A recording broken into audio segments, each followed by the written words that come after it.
Chapter 1352. Let go of that which has just returned from Beijing. I'm on leave today. Currently typing. Please wait a moment. After the content has been updated, please refresh the page to receive the latest update. Chapter 1353. Is that so? Roland was overjoyed. Judging from Barov's tone, it was not as simple as the facilities being built. You heard the signal too? The so-called Iron Tower project was the first step of the wireless communication plan. To meet the needs of the huge antenna needed for long-wave communication, the Ministry of Construction had built 50-meter-tall towers at North Slope Mountain and Silver City. More than half of the towers were only as thick as an adult's body, so they looked like long, sharp needles from a distance. With the addition of retractable hydrogen balloons dragging metal wires, the antenna could reach a maximum length of more than 100 meters. In terms of construction difficulty, it was not too praiseworthy. However, the communication tower was a systematic project, and the receiving and receiving equipment at the bottom of the tower was the key, as the debugging process would inevitably emit electromagnetic waves many times. Even if the signal was messy and disorderly, in this world where there was no interference, it was normal for the other side to capture it. Yes, Your Majesty, Barov replied excitedly. It is indeed, as you said, producing some marvelous reaction of its own accord. But I'm not sure if it was caused by Silver City. I think this question will be answered soon. Roland pondered for a moment. Inform the ministers of the administrative office to go together. I don't think they would want to miss this opportunity to witness history. After several years of development, North Slope Mountain was no longer the steep mining area with only a few narrow mountain paths. Wide cement roads and railroad tracks were built along the slope, and it would only take a quarter of an hour to reach the top of the mountain by train. Not far from the Iron Tower was a row of simple red brick single-story houses with a row of icicles hanging from the low eaves. It looked far less imposing than the new factories on the south bank of the Redwater River. Based on its appearance alone, it was difficult to associate it with the new era. Entering the house, Anna was directing the Sand Nation members of the Society of Wondrous Crafts to make the final preparations. When she saw Roland, she secretly made a "everything is ready" gesture, and then seriously immersed herself in her work. Roland could not help but grin. As early as when the wireless communication plan was first set, it had caused a heated discussion in the administrative office. Most people could clearly see what kind of change this project would bring to the human world. If the news could be transmitted, it would be a great boost to both the war power and the control of Neverwinter. The wired phones, the flying messengers, and the sigil of listening were proof that the old aristocratic forces in Grey Castle had not found any opportunity to make a comeback. Many officials had thought that centralization of power would be a long and repeated process, but the fact was that they had not been able to make any waves after being overthrown by the First Army. The reason was that in the face of efficient information transmission, the nobles would be annihilated by the Second Army or even the police as soon as they showed the slightest sign of trouble, leaving no room for them to grow. However, the phone had a wire, and the last two were related to magic power, so the officials could somewhat understand it. However, not only did the Iron Tower engineering not have any connections, but its theoretical effect was even stronger than that of a magical creation. This was truly unbelievable. Although there was a basic introduction to electromagnetic waves in primary education textbooks, many people still had doubts about something that could not be seen or touched. In a sense, it was even more unimaginable than a biplane. Of course, this heated discussion would not affect the actual progress of the project. After all, under the guidance of Roland, there were too many miracles in Neverwinter over the years. Even if he suddenly announced that he was going to fly to the Bloody Moon, the administrative office would still go all out. However, wireless communication was not his specialty, so he was not as confident as developing mechanical equipment. This set of transceiver devices was completely copied from the Grey Castle Design Bureau's prototype, so no one knew the actual effect. With Anna's gesture, he finally did not have to worry about losing face in front of the ministers. Then let's begin. Roland took Anna's hand and led her to the transmitter. Roland. This is the result of the Ministry of Engineering. Of course, you're the first tester. He winked at her. Although he already knew in advance that she had confirmed the feasibility of communication during the debugging process, it would definitely be the official test that would be recorded in the history books. There's still a receiving position. Who wants to be the first to experience it? Bhairav and the others looked at each other and raised their hands. Your Majesty, let me do it. After some scrambling, the old director, with the most profound qualifications, successfully fought his way out of the crowd and became one of the testers for the first long-distance telegram communication. In theory, the transmission and reception of the telegram could be completed by one person, but it was obviously easier to verify the test results by separating them at this time. For people who had never seen a radio before, the most important thing was how to convince them that the other end, hundreds of kilometers away, had really received the message transmitted here. The simplest way was to let the unknowing receiver report the information through the telegram that should only be known by the sender. After Roland briefly explained the test method, he asked the guards to cover Bhairav's eyes. Anna drew 3 horizontal lines and 2 dots on a small blackboard. The horizontal lines represented long tones, and the dots represented short tones. After everyone confirmed that there was no mistake, she pressed the button of the transmitter. 3 long lines and 2 segments. The moment the circuit was connected, a bright blue light bloomed in the center of the gap between the sparks. As the electric key was not connected to a buzzer, there was no other movement in the house except for this light. Everyone held their breath. This arc of light was so small that it would be difficult to see it standing outside the house, let alone Silver City, which was hundreds of kilometers away. Roland, on the other hand, could not help but have goosebumps. At that moment, he seemed to feel something pass through his body. There was no doubt that it was an illusion. In the case of low power, electromagnetic waves would not have any effect on the human body. But in his mind, everything appeared in a clear and distinguishable image. The electric flame seemed to disappear in a flash, but the transmitted electric current repeatedly oscillated between the inductor and the capacitor, as many as tens of millions of times per second. The rapidly changing electric field quickly spread along the antenna and the ground wire, and spread in all directions. It was a human cry in the silent world. No one could hear it, and yet it was louder than any sound that had ever been heard. Even after flying hundreds of kilometers, the wave did not disappear, and was accurately recorded by the antenna of Silver City. It was greeted by 2 receivers. After an ancient powder detector caught the electromagnetic wave, the metal powder in the glass tube turned from loose to condensed.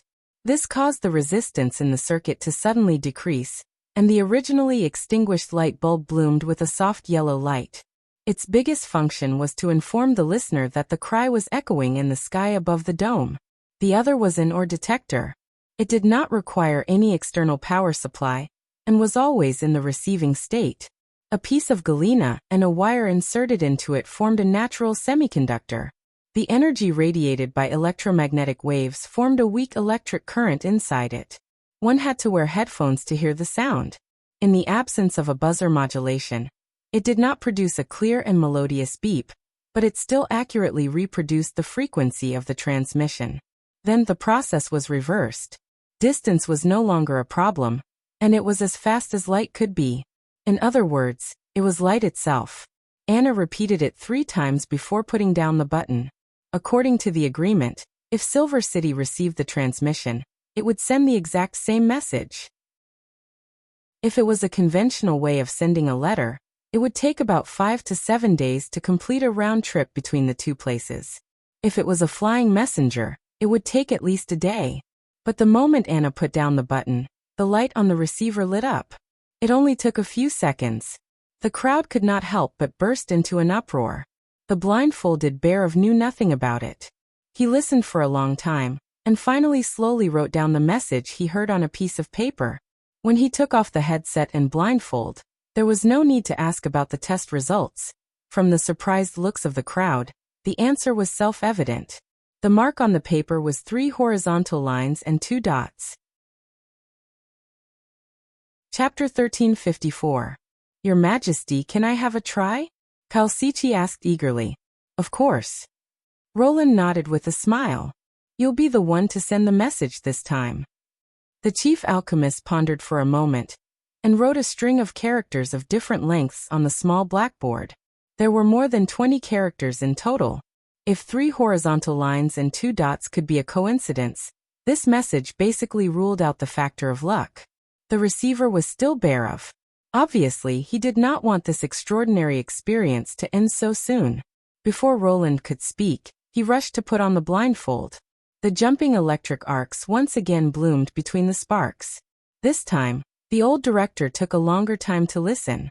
When he wrote the answer on a piece of paper and showed it to everyone, the crowd finally burst into applause. Although there were 2 mistakes in the more than 20 characters, the number was exactly the same as what Kyle had written. This could not have been a coincidence. In other words, in less than a few seconds, the message had been exchanged between Neverwinter and Silver City. This was the only way to explain how he knew the content of Kyle's message.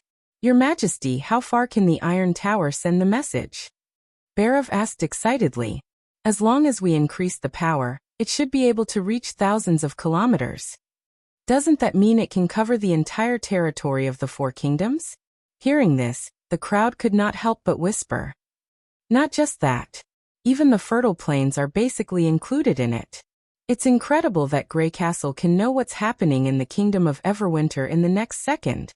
Indeed, if I didn't see it with my own eyes, I really wouldn't believe that it's humanly possible." Barov, on the other hand, was already thinking about a deeper problem. "Your Majesty, if we give specific meanings to these symbols, we may be able to convey more complicated content, such as instructions and decrees." After witnessing a new technology, the first thing he thought about was how to use it. It had to be said that the old director's knowledge and ideas were much broader than before. Obviously, he had changed a lot in recent years to adapt to his position as the ruler of this new kingdom. Roland smiled approvingly. "You're going in the right direction, but you can do it more thoroughly." "You mean, instead of assigning specific meanings to symbols, we'll assign specific symbols to existing words. This way, even if we can't hear human voices, we'll be able to communicate in real time."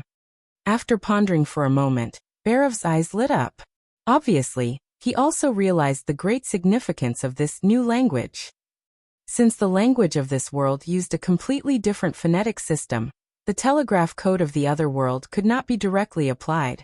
But under the same principle, with a little more thought, a suitable set of communication codes could be developed. With these codes, any written information could be converted into corresponding electrical signals and transmitted to all parts of the continent at the speed of light. As for who would create this set of telegraph codes, Roland already had a plan in mind. As the recorder of information from both worlds, no one was more suitable for this task than Scroll. "Your Majesty." Sirius Daly, the Minister of Agriculture, raised his hand eagerly. "Can I try this telegraph?" "Of course." Roland looked at the crowd. "If any of you are interested, you can try it yourself." The higher-ups of Neverwinter immediately burst into an uproar. They swarmed over and soon surrounded the table where the machine was placed.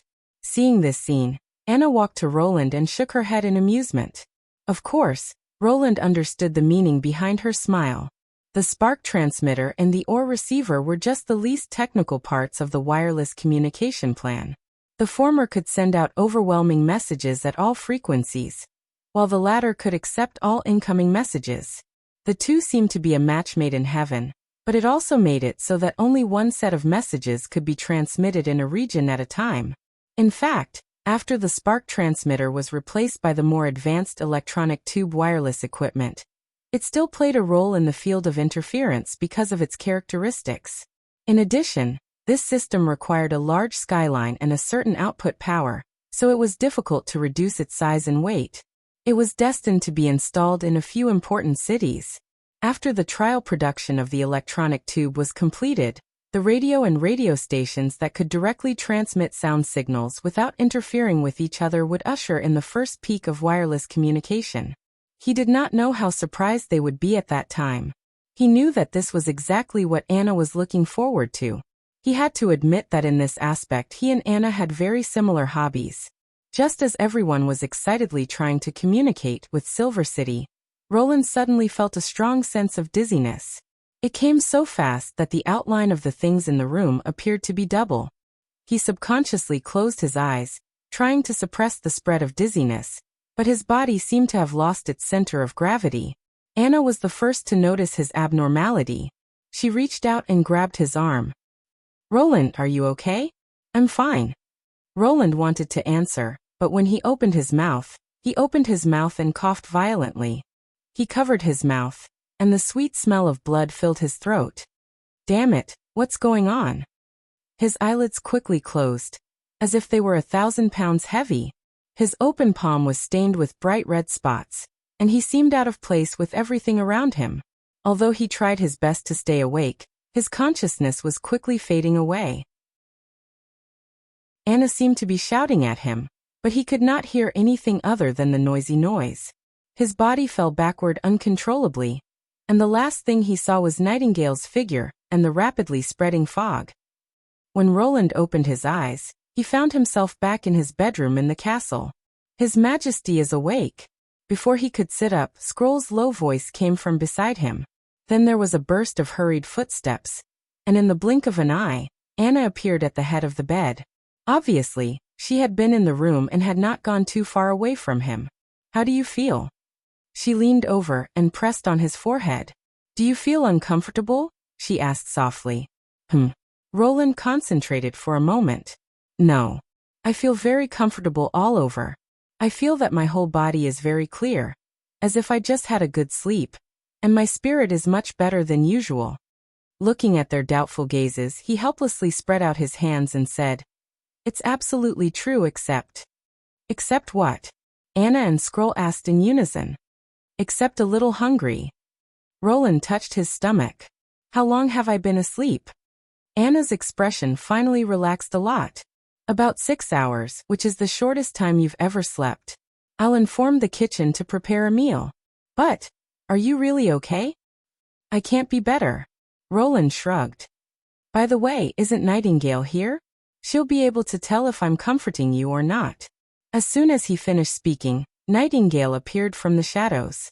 However, she did not approach the bed, nor did she immediately answer. Instead, she remained silent for a long time before nodding. "His Majesty is telling the truth." "See." Roland curled his lips. At this moment he really did not feel any discomfort, and what he said was the truth. However, Nightingale's response was much slower than usual. Although he felt a little strange, he did not delve into it. "As for why I fainted, it's probably because I didn't get enough rest." Genius 1 second to remember this website address. Apex mobile version website. Chapter 1355. This explanation was somewhat far-fetched, but Anna and Scroll could not find any more problems with it. After he woke up, his body temperature, breathing, and pulse were all normal. Even Roland himself felt strange. The dizziness came without warning, as if his consciousness was suddenly cut off. The road from North Slope Mountain to the castle was completely blank. During the examination, he also learned from Scroll what happened after he fainted. Several people heard Anna's cry, but they did not witness the scene of him collapsing. At the moment when Roland lost consciousness, Nightingale pulled both of them into the mist at the same time. Later, Anna came out and explained that it was just a cry of surprise when she almost slipped and fell, so the matter was covered up. As for where His Majesty the King went, no one paid special attention. After all, Nightingale's strength was deeply rooted in everyone's hearts. It was almost impossible to hurt Roland with her. Therefore, as long as she was there, Roland did not need personal guards to accompany him at all times. Besides, the King of Grey Castle did not need to inform them of his whereabouts. Since the radio communication test was a great success, it was very normal for His Majesty to go first. Because of this, only Anna, Scroll, and Nightingale stayed by his side. Even the other members of the Witch Union did not know about it. Hearing this, Roland finally felt relieved. He had to admit that Nightingale had made the best choice at the critical moment. Now that the affairs of Grey Castle were tied to him and there were strong enemies outside, the upper and lower levels had to maintain a high degree of unity in order to fight a bloody path in the battle of divine will. If he collapsed at this time, it would inevitably lead to unstable factors. Even if it was only a temporary coma, people could not help but speculate about his physical condition. The best way to deal with it was to pretend that it had never happened. Thanks to you. Roland smiled at Nightingale. The latter did not take the opportunity to ask for a few chaos drinks like she usually did. Instead, she responded in a low voice, "No, it's nothing. It's good that you're fine." It was only 8 o'clock in the evening when he finished the meal sent by the kitchen. Roland had intended to return to the office to modify the Fire of Heaven's blueprint, but Anna forced him back to bed with the excuse that a patient needed to rest. Helplessly, he had no choice but to do as he was told. He even canceled his trip to the dream world that night. After all, the sudden coma made him feel a little guilty. Previously, the long hours of overtime had led to the tragedy, so it was not a bad thing to rest for a while. After saying good night, the three of them walked out of the room. After the door was closed, the room was immediately shrouded in darkness. Only the faint light of the city outside the window shone on a small piece of glass in the gap between the curtains. After about a quarter of an hour, Roland heard a rustling sound. In this quiet and windless bedroom, the bottom of the velvet curtain swayed slightly. He tilted his head and saw a black shadow appear at the window, blocking the only source of light. The faint light behind him drew out a thin silver line on his silhouette. Such a scene was inexplicably nostalgic. Roland sat up and said without surprise, "Now can you tell me what happened?" The black shadow walked to the window and revealed a head of beautiful curly hair. It was Nightingale. "You knew I would come?" She was startled. "You wouldn't be like this usually." Roland smiled and shook his head. He took out the stone of lighting from the bedside cabinet and placed it in the lamp slot. A gentle yellow light immediately illuminated the entire room. "Your expression just now was as if your thoughts were written all over your face."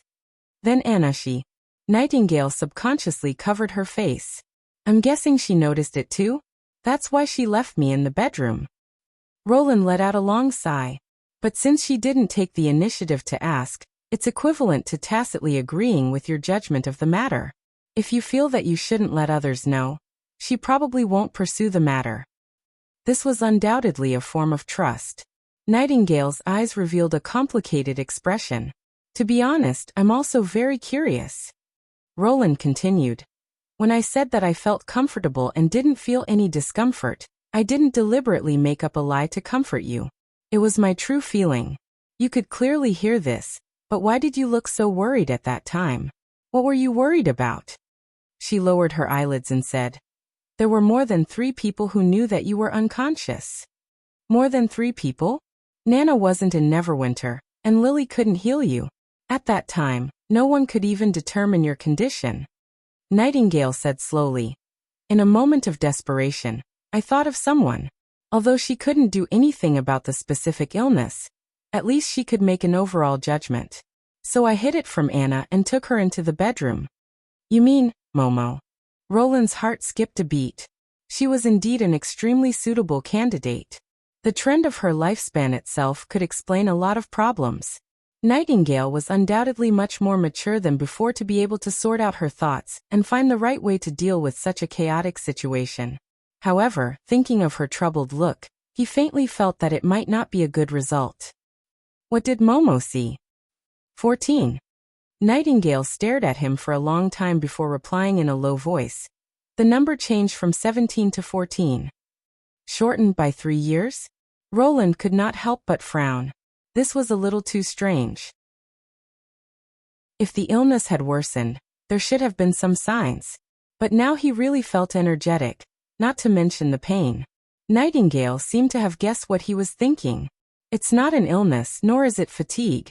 I've compared the samples of the criminals in the mine, and none of them matched yours. It's obviously not normal to shorten a period of a few months to 3 years. Otherwise, the actual time in these 4 or 5 years is equivalent to a reduction of 30 or 40 years. It can only have started recently." Now that she said it, it was indeed possible. Roland touched his chin and said, "But I haven't encountered anything special recently." "No, there's one thing." Nightingale bent down.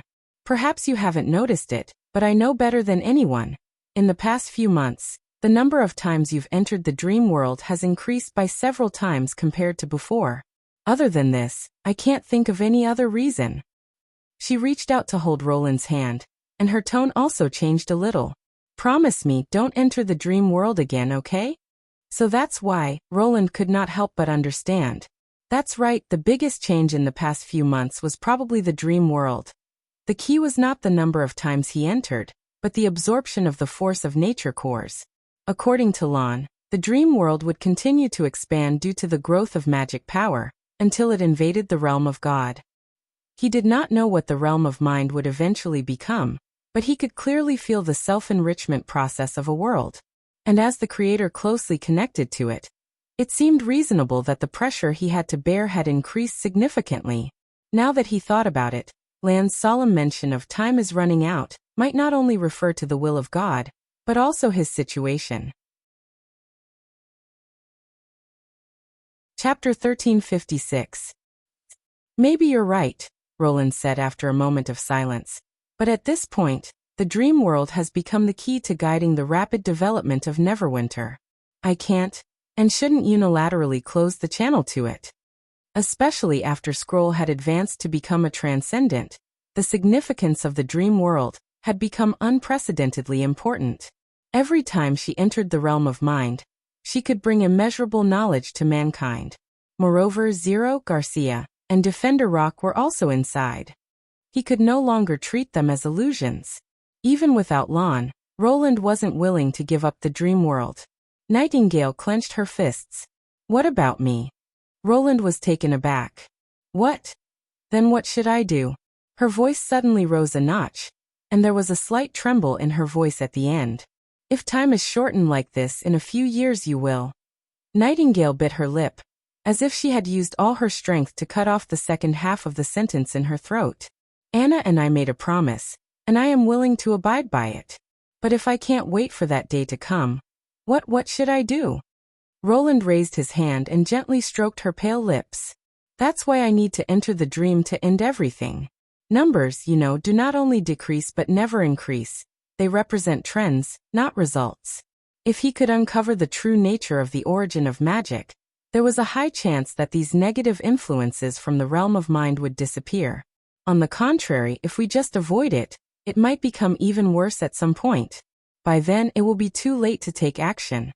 If Lan's warning was true, then God's patience was running out. Any decision to leave hope to time could lead to destruction. The frequent appearance of fallen evils and oracles seemed to prove this point. He had to take the risk. But, I promise I won't let that happen, Roland said seriously. Nightingale stared at him for a long time. No matter what. No matter what. He nodded. The latter did not reply. Her figure gradually faded until it completely disappeared into the fog. Roland put the magic stone into the drawer, and darkness quickly occupied every corner of the room. The faint light on the window returned to its original color, as if nothing had happened. But he knew those were not illusions. He placed his left hand on the side of his body, and the gentle touch never disappeared. Before he fell into a deep sleep. Beep beep, you have an unreceived message. Beep beep, you have an unreceived message. Who is it? Why is he so diligent in sending text messages? Fei Yuhan was arranging her luggage in front of the mirror. Is he someone from the association? You could say that. Valkyries clicked open the mailbox, and then closed it with gritted teeth. If he had not deliberately controlled his strength, the thing in his hand would have been torn apart. Not bad. What do you mean by not bad? That person has good taste. Fei Yuhan smiled as she put on her furry gloves. Didn't you notice that the number of gazes directed at you during the martialist tournament was second only to mine? But most people only dared to look. To be the first to muster the courage to send you a message is definitely praiseworthy. If you have the time, why don't you introduce me to him? It's not what you think it is, Valkyries replied angrily. After recovering from her injuries and being discharged from the hospital, she and Fei Yuhan stayed in the same building. Their bedrooms were connected to a large living room, and they could clearly hear each other's movements. Valkyries did not have any objections to this, and even felt lucky.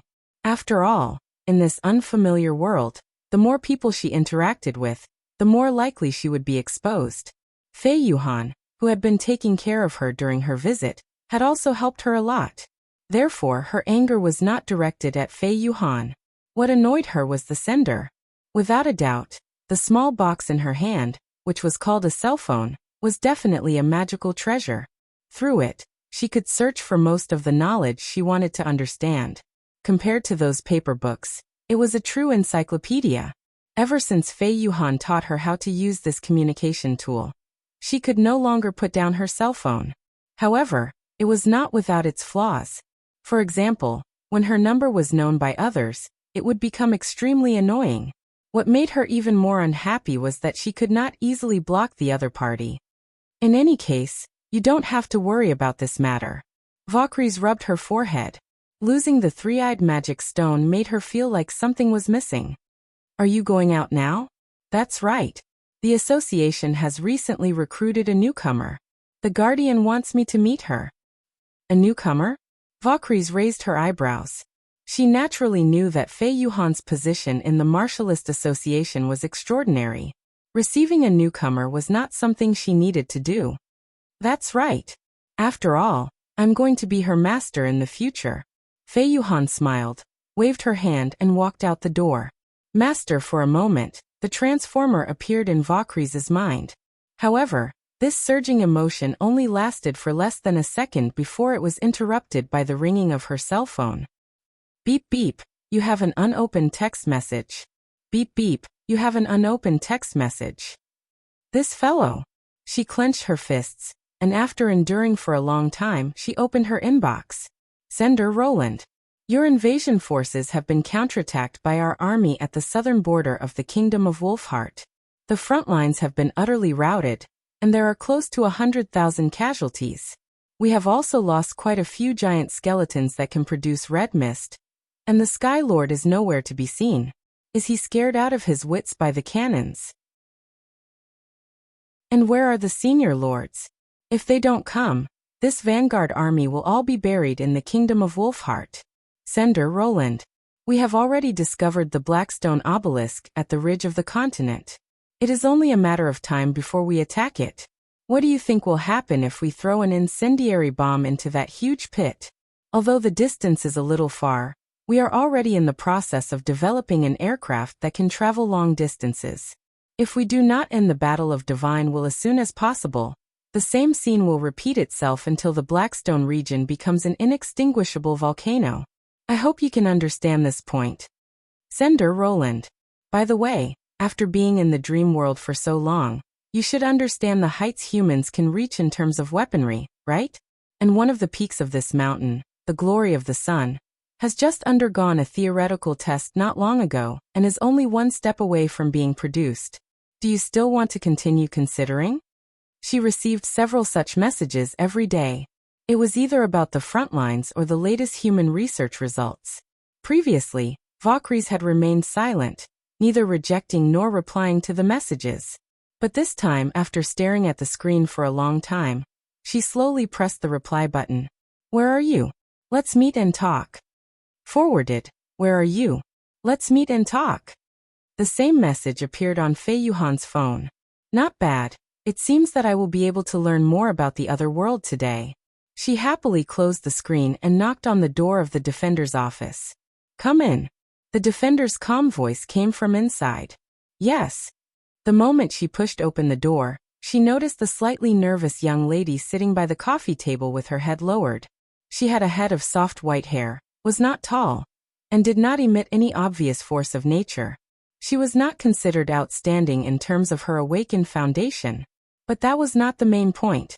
After a quick glance, Fei Yuhan returned to her usual taciturn self and nodded at the defender. Your Excellency. You should already know the reason why I called you here. Rock took a sip of tea unhurriedly. Now that she is here, I can't help but ask, why do you want to accept her as your disciple? After all, this is the first time you have taken the initiative to make such a request to the association. Probably to find something to do, she replied indifferently. Rock was slightly stunned.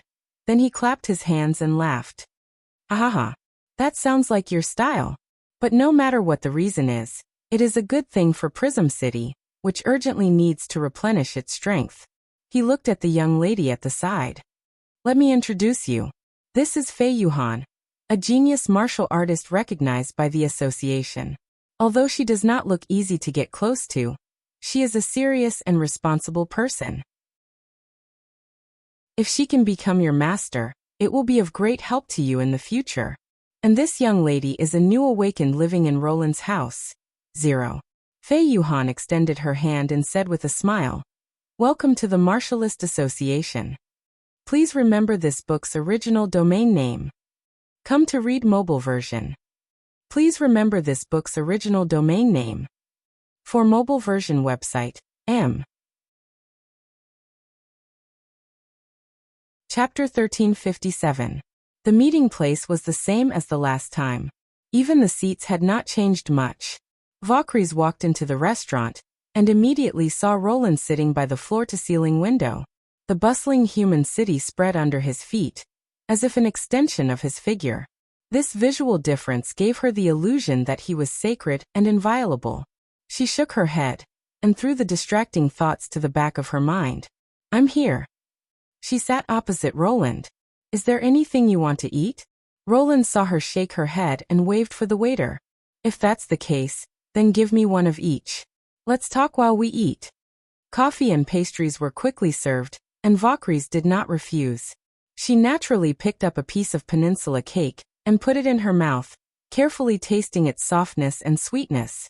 It was as if this was not a negotiation with an enemy, but a tea party specially made to enjoy delicious food. You're a little different from before. Roland stared at her. I've thought about it. Talking while eating isn't a bad habit, Vaucries replied unhurriedly. The first time they met, she had been too passive and was almost led around by the nose. But this time it would not be the same. She could imagine the smug look on his face when he sent her the message. No one could be smug forever, and she had endured it long enough. All right. Roland pouted. You replied this time because you've thought it through? Vaucries nodded. Then what's your answer? I refuse. Then she caught a hint of surprise and confusion on Roland's face. He probably did not expect her to refuse so decisively. Even his usually calm expression showed a slight flaw. The atmosphere between the two seemed to freeze. Roland maintained the posture of holding the cup for a long time before he brought it to his mouth and took a sip. What's the reason? The choice of 0 and 5% does sound reasonable. Compared to the continuation of the race, a vanguard army is nothing. If we want to prevent the destruction of the world, we have to pay a certain price. To be honest, I was almost convinced by you. Vaucries stuffed another piece of cake into her mouth. Unfortunately, all of this has to be based on facts to be meaningful. I'm telling the truth, Roland said in a deep voice. This was the first time his tone had changed. But I can't prove it. Roland suddenly fell silent. You noticed it too, right? I'm trapped in this realm, and all the information I receive from the outside world comes from you. Whether it's the Vanguard Army's defeat in the Kingdom of Wolfheart or the so-called glory of the sun, I can't even verify it, let alone make a decision based on this information. I thought you'd be smarter. After being in Dream World for so long, isn't it obvious to judge the war potential of humans based on historical documents? Potential doesn't represent strength, Vaucries retorted. That's right, the power that humans have displayed is indeed very strong, or else Osrook wouldn't have treated you as an equal opponent. But at the same time, most of the race's energy is held up by the Sky-Sea realm. If someone realizes that they can't take care of both sides and have to give up on one side, the humans may not be able to withstand the full blow of my race. She paused. At the end of the day, the advancement you've obtained isn't from the advancement of civilization. A few hundred years later, it might have the same effect as the shard, but I can't determine which direction the situation will take. So from now on, you don't have to send me any more information. Roland seemed to want to say something, but in the end, he couldn't continue the conversation.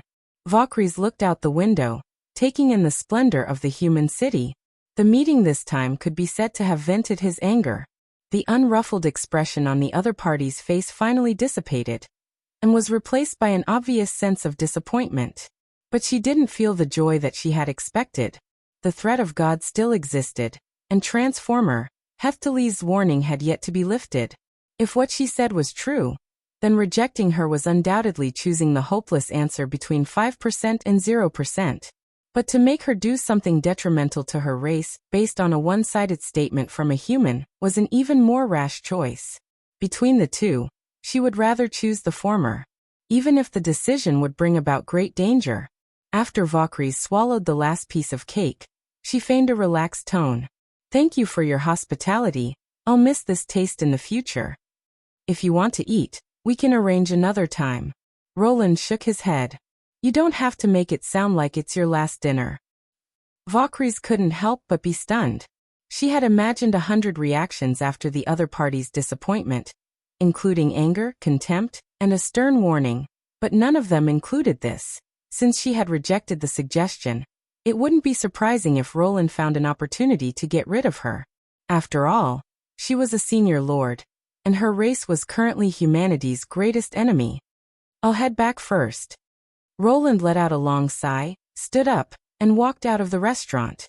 "I'll continue sending messages. Even if you want to avoid them, that's the truth."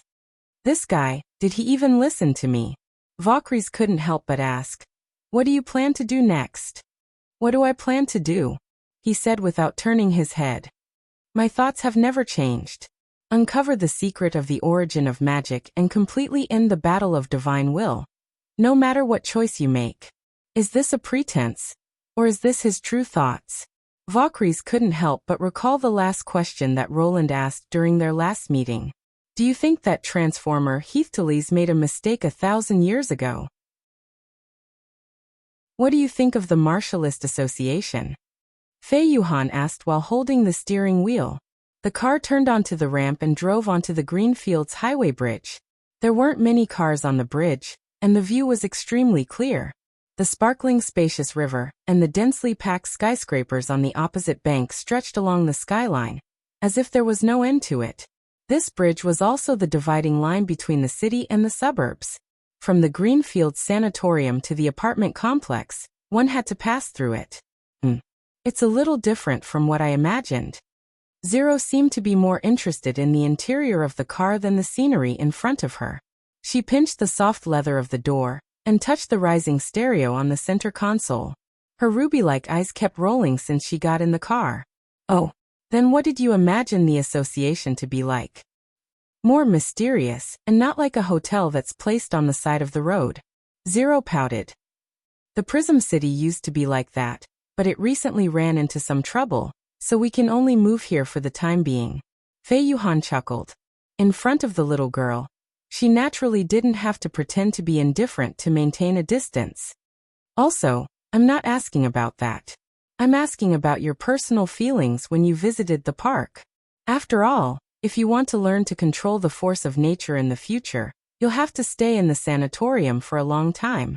If you have any needs in life, you can mention it to Master." The little girl didn't answer immediately.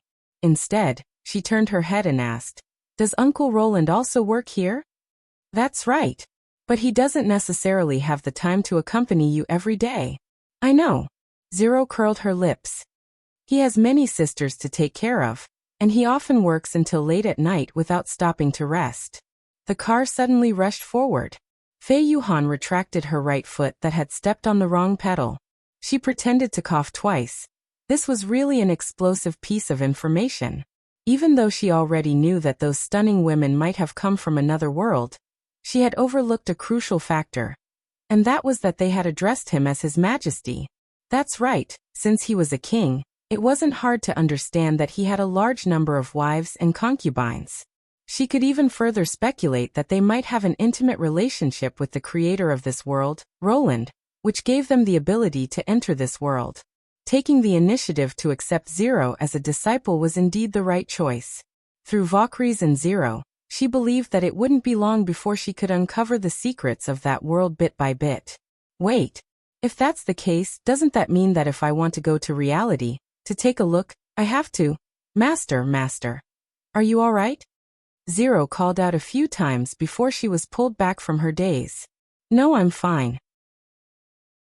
Continue. "That's why I'll have more time to see Uncle only after I become a martialist." Zero concluded. Then, no matter what the Martialist Association is like, I will continue to stay. Fei Yuhan laughed involuntarily. Alright, it's really a simple reason. Simple but firm. She originally thought that the little girl would need a long time to adapt to leaving her familiar residence. But now she realized that she had been overthinking. She was far more mature than she had imagined. Don't worry, it will take at least a week for the transfer and check-in procedures to be completed. Furthermore, there are holidays in the association, so you don't have to think that the path of a martialist is too difficult. When we return this time, we should properly say goodbye to our classmates. Halfway through her words, Fei Yuhan suddenly noticed something strange. A cargo truck on the opposite lane swerved left into 2 lanes, slammed into the median, and flipped over. She immediately stepped on the brakes and swerved to the right. However, in the next second, a huge cargo truck crashed through the median and swept over like a tall wall. The road was completely sealed off, and the cars in front that had been hit were shredded like pieces of paper. There was no possibility of survival. Everything happened too quickly, leaving almost no time to react. With a loud bang, the car that the two were in also collided with the heavy truck. Due to the sudden swerve to the right, the car was sent flying horizontally. The violent impact immediately tore the car's frame apart, and the driver's seat was completely dented. Chapter 1358. When Zero crawled out of the broken window, her body was covered with scars. The car, which had been as shiny as new a moment ago, was now no different from a ball of rags. The twisted steel frame was almost twisted, and the body of the car had shrunk to half its original size. Yellow and black engine oil seeped out of the ground, giving off a pungent smell. This should have been a fatal car accident. Without the protection of the force of nature, she would have been twisted into a bloody mess by the deformed car body. Zero endured the pain and tried to stand up. The bridge was already in a mess. Car parts that had been sent flying were strewn everywhere, and the truck was parked not far away, completely blocking off the road. She turned around and found that the back was also blocked by several cement mixers. Even if the car had escaped the crash, it could not have left the highway bridge. If the accident was purely accidental, the driver behind should have come out to rescue her. However, until now she had not seen anyone. The whole bridge was eerily silent. Normally, she would have burst into tears, but at this moment, even though tears were welling up in her eyes and her body was trembling, she clenched her teeth and did not let the tears fall. Zero had often heard from her uncle that the fallen evils would target those who had awakened the force of nature. This might be a premeditated ambush. In front of the enemy, she could not show weakness. Not only would it not help, but it would also make her situation worse. She was no longer a child, but an awakened martialist. Squeak. A sour sound of friction broke the dead silence on the bridge. The roof of the overturned truck was torn open from the inside, and a figure wearing a mask walked out of the driver's seat. Obviously, no ordinary person could come out unscathed in such a tragic car accident and tear open the truck with his bare hands. Zero could not help but stick close to the wrecked car behind her. Through the mask, she seemed to feel a bone-piercing chill rising from the soles of her feet. Although she could not see the figure's eyes, she could feel that the figure's attention was focused on her, like a poisonous snake staring at its prey. Is this the target you want to deal with? She looks like a little brat who hasn't even grown her hair yet. Following that, 2 more monsters appeared above the carriage.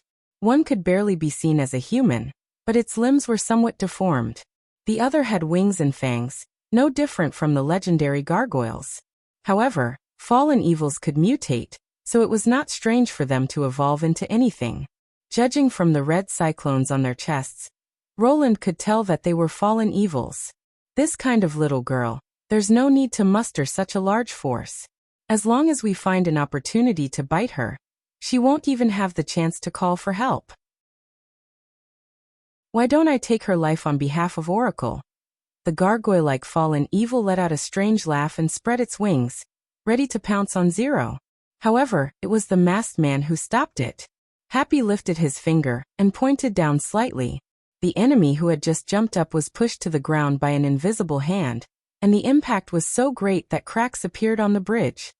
Idiot, who allowed you to act on your own? The masked man said coldly, You have no idea what kind of opponent you are facing. Sir, isn't she a martial artist who has just awakened? The long-armed monster asked in surprise. Yes, but she's not an ordinary martial artist. You can only see her weak cyclones, but I can see the shining light around her. The masked man bowed to the little girl and said, Am I right? The creator of the world, Miss Zero? What the hell is it talking about? World? Creator? Zero swallowed and said, You may have mistaken me for someone else. So you don't know about this. The masked man was slightly stunned and then laughed. But it doesn't matter. Everything will be over soon. Before that, please allow me to introduce myself. I'm the messenger of God, Delta, from the so-called erosion. Are you going to kill me? That's not accurate. I'm just following the order of God to put everything back on track and return the stolen power to its source. And the world you live in is also a part of it. Oracle, can't we kill her? The gargoyle struggled to get up from the ground, looking confused. Not now, Delta said slowly. As a martial artist, her strength is not worth mentioning, but you should never underestimate a creator, especially in the domain she created. If you act rashly, you will only destroy the plan that we've been planning for a long time. In order to adapt to the rules, the power I can use is less than 1 in 10,000, but she has unlimited possibilities. So before we act, we must cut off her connection with the world, so as to ensure that nothing goes wrong. You don't have to wait too long, the crack will soon form. Zero suddenly realized that the originally gray sky was filled with translucent diamond-shaped patterns, and they were constantly closing in on the center of the bridge. The scenery outside the patterns gradually became blurry, as if they were leaving this world. Don't worry, from the moment you entered this bridge, there's no chance of escape. Those stupid logical beings think that the martial arts tournament is our target. What a joke.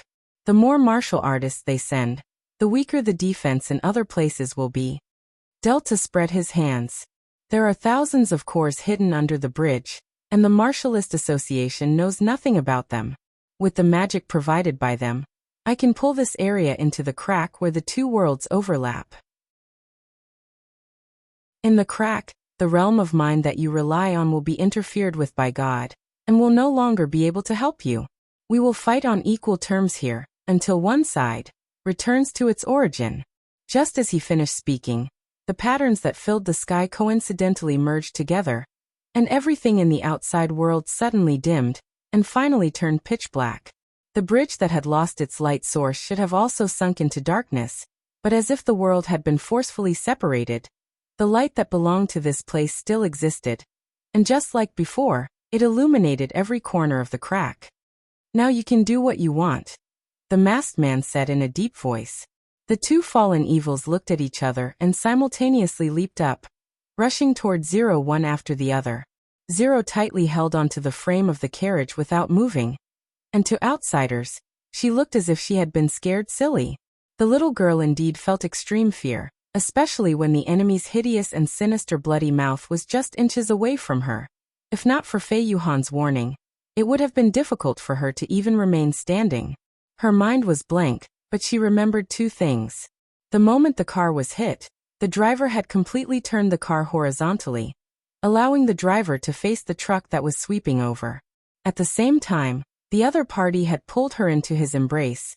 The surging white light had enveloped her in the blink of an eye, and the earth-shattering scene seemed to have become much gentler. And the second thing was the gentle whisper that came from the side of the light. Don't stray too far from the car. Stand up and face the enemy. I will protect you. Even when the gargoyle fallen evil bit down on Zero, she did not retreat even half a step. At this moment, a dazzling silver light shot out from the twisted car and directly chopped down on the enemy's head. The light disappeared in a flash, and the fallen evil that was charging at the front suddenly froze on the spot. Then, a small crack swelled up from the middle, and its entire body was split into two. Bookseller's website. Chapter 1359. The long-armed monster immediately changed its direction, making a 90-degree turn and jumping to the side. At the same time, it punched forward with both fists. Its hand suddenly extended to the limit and pierced into the body of the car from several meters away, blasting out 2 large holes in the twisted body of the car. If anyone had been hiding in the car, they would definitely have taken the full brunt of the punch. This was also the long-armed monster's proudest attack. Its extendable limbs and infinite strength allowed it to deal with awakened ones without the use of force of nature. Few of the martialists it had killed could react before it attacked. The look of disbelief on their faces when they died had always been a source of pleasure for it. But the moment it hit, the long-armed monster's expression suddenly changed. A woman's figure appeared under the car that had been sent flying. Her posture did not look like she had been hit by a heavy punch at all. Instead, she was calmly squatting down with her body leaning forward. It was clear that she had long been prepared to attack. It thought that its reaction was fast enough. But the other party was obviously faster. And much faster. The dancing silver light once again blossomed from her hands and formed a whirlpool.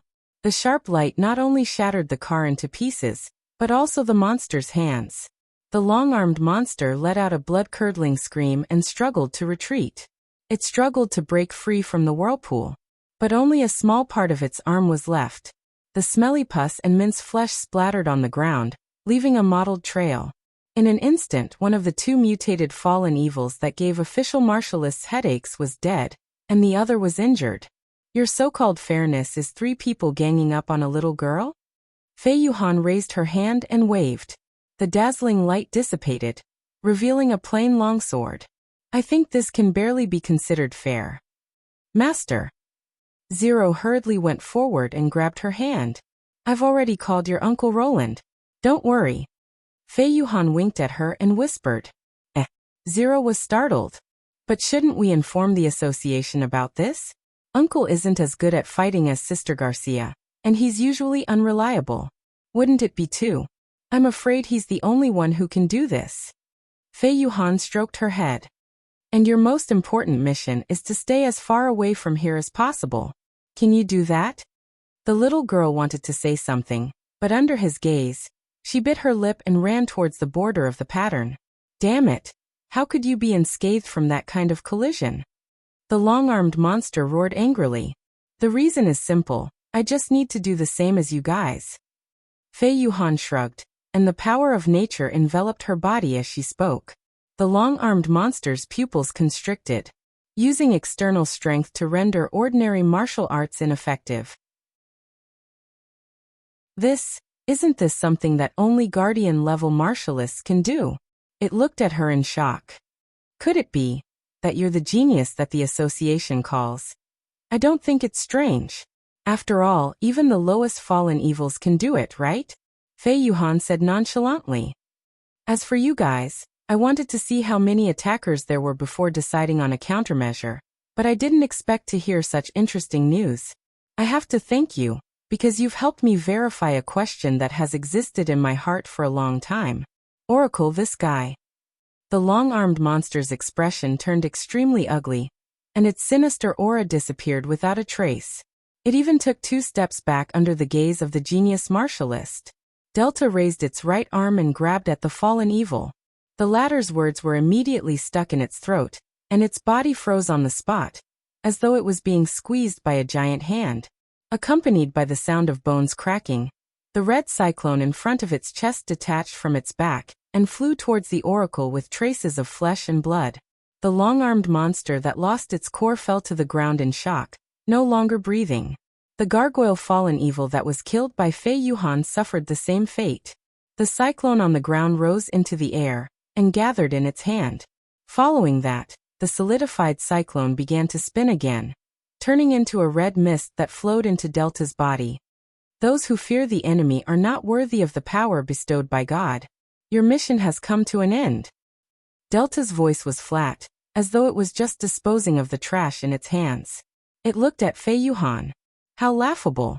The person who created the world should be the one who truly needs to go all out, but they are deceived by appearances and fear a mere martialist.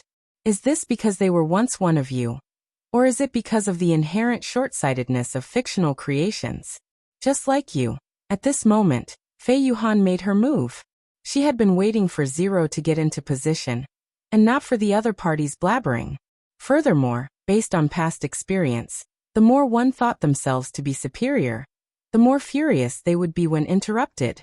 Extreme emotions were also a factor that affected one's performance. Fei Yuhan had to make use of every possible opportunity to fight the enemy. The only thing that Fei Yuhan could determine was that the masked man's strength was not on the same level as the mutated fallen evil, and its attack method was rather strange. To prevent it from hurting Zero, the best way was to seal off all of its movements with an airtight attack. She picked up a broken steel rod and threw it at Delta with all her might. The latter had no choice but to shut its mouth and send the steel rod flying with a palm strike. In the next second, Fei Yuhan was already in front of it. Ever since she grasped the technique of materializing the force of nature, she rarely carried weapons. However, that did not mean that weapons were meaningless. Attaching power to objects not only saved her the effort of thinking, but also extended her attack range. As weapons were not allowed in the arena, very few people knew that her mastery of swordsmanship far surpassed that of her fists and legs. The sharp blade wrapped in the force of nature slashed down. Even if the opponent was made of steel, the unreasonable power would still split him into two. However, before the blade could touch the opponent, it was blocked by an invisible ripple. Although it was invisible, it was indestructible. Without a doubt, it was a power that came from the same source as the force of nature. Fei Yuhan maintained her slashing posture as she raised her left leg and kicked at the oracle's waist. This time, it was obvious that her kick had hit its target. The oracle's waist was bent, and he was sent flying. He crashed into the truck with a loud bang, and even the cover of the truck caved in. Could the opponent's ability not be used consecutively? Or must it be used with both hands? Fei Yuhan's mind raced, but she did not hesitate in her movements as she charged towards the truck. In a few seconds, Fei Yuhan had already exchanged more than 10 blows with the opponent. The oracle had been slashed several times, and there were a few wounds on its body. Injuries that would have been fatal to an ordinary person could not even affect its movements. It looked like she had been suppressing the opponent, but only she knew that the opponent would not be defeated just like that. Did she need to hit a vital point? The most suspicious part of the oracle's body was probably its mask. At least in the previous exchange, it had paid more attention to protecting its head. Fei Yuhan purposely slowed down her storm-like attacks and took a step back. This was the posture to escape from the entanglement. Delta, who had obtained a breather, did not hesitate to reach forward. Fei Yuhan fiercely stomped on the ground, advancing instead of retreating. She transformed herself into a sharp sword, and with lightning speed, she stabbed in front of the opponent. Turning retreat into advance seemed simple, but to do so at high speed, one had to overcome a huge inertia. It was impossible to achieve this with just one's joints and torso. Only by having extremely precise control of the force of nature could one complete this process smoothly.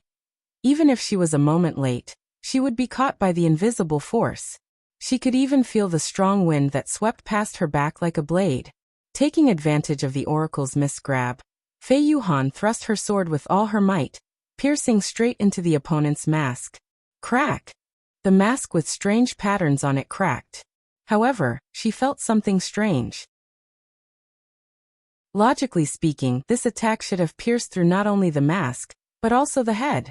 There was no obstruction when the sword pierced through the mask, but she did not see the tip of the sword emerge from the back of the head, as though it had disappeared into the opponent's head. The moment the mask fell, Fei Yuhan could not help but suck in a breath of cold air. Its head was pitch black, like a bottomless black hole. Within the black hole, countless galaxies revolved slowly around the center, forming a gigantic astrolabe. The sword in her hand sank into the astrolabe, unable to cause any ripples. That's right, during the joint extermination operation, the monster that appeared in the abandoned factory seemed to have the same thing. This inconceivable scene caused Fei Yuhan's retreat to slow down for a moment. It was this momentary hesitation that caused her to be unable to dodge the oracle's second attack. The invisible force slammed into the side of her body and sent her flying. The force of nature could be immune to mortal martial arts, but it could not offset the impact of a power of the same origin. She felt her internal organs shift, and an intense pain was stuck in her throat, but she could not make a sound. After rolling on the ground a few times, Fei Yuhan finally stabilized her body. She stood up with her sword, coughing out a mouthful of blood. Chapter 1360. The fairness I'm talking about isn't the number of people but the rules. Delta bent down to pick up the cracked mask and put it back on his face.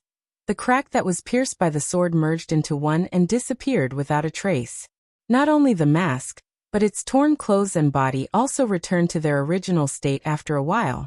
Under the same rules, the creator is unable to receive the additional protection of the domain, and the oracle can only fight with strength that is not higher than the world's upper limit. This is the essence of fairness. As for the number of people, or the situation, it is completely the result of my meticulous planning. How is it unfair? Fei Yuhan wiped the corner of her mouth. I don't think it's a part of the rules to be able to act as if nothing happened after having your head pierced by a sword. Regrettably, this is indeed a rule that has been engraved into the bottom layer. Delta spread open his arms and walked towards her. If you want to blame someone, blame Lan. As a traitorous oracle, she left behind a small backdoor when creating this world. Only the creator and the oracle themselves can truly destroy an oracle. You can injure me, but these injuries will eventually be healed by my magic power. The outcome of this battle has been decided since the beginning. That's why you're so wary of Zero. To be precise, I'm wary of her before the crack was formed. Without the world's protection, she's just an ordinary awakened. Delta paused for a moment. To be able to ask this question, it means that you're different from those logical beings of consciousness. Where did you hear this news?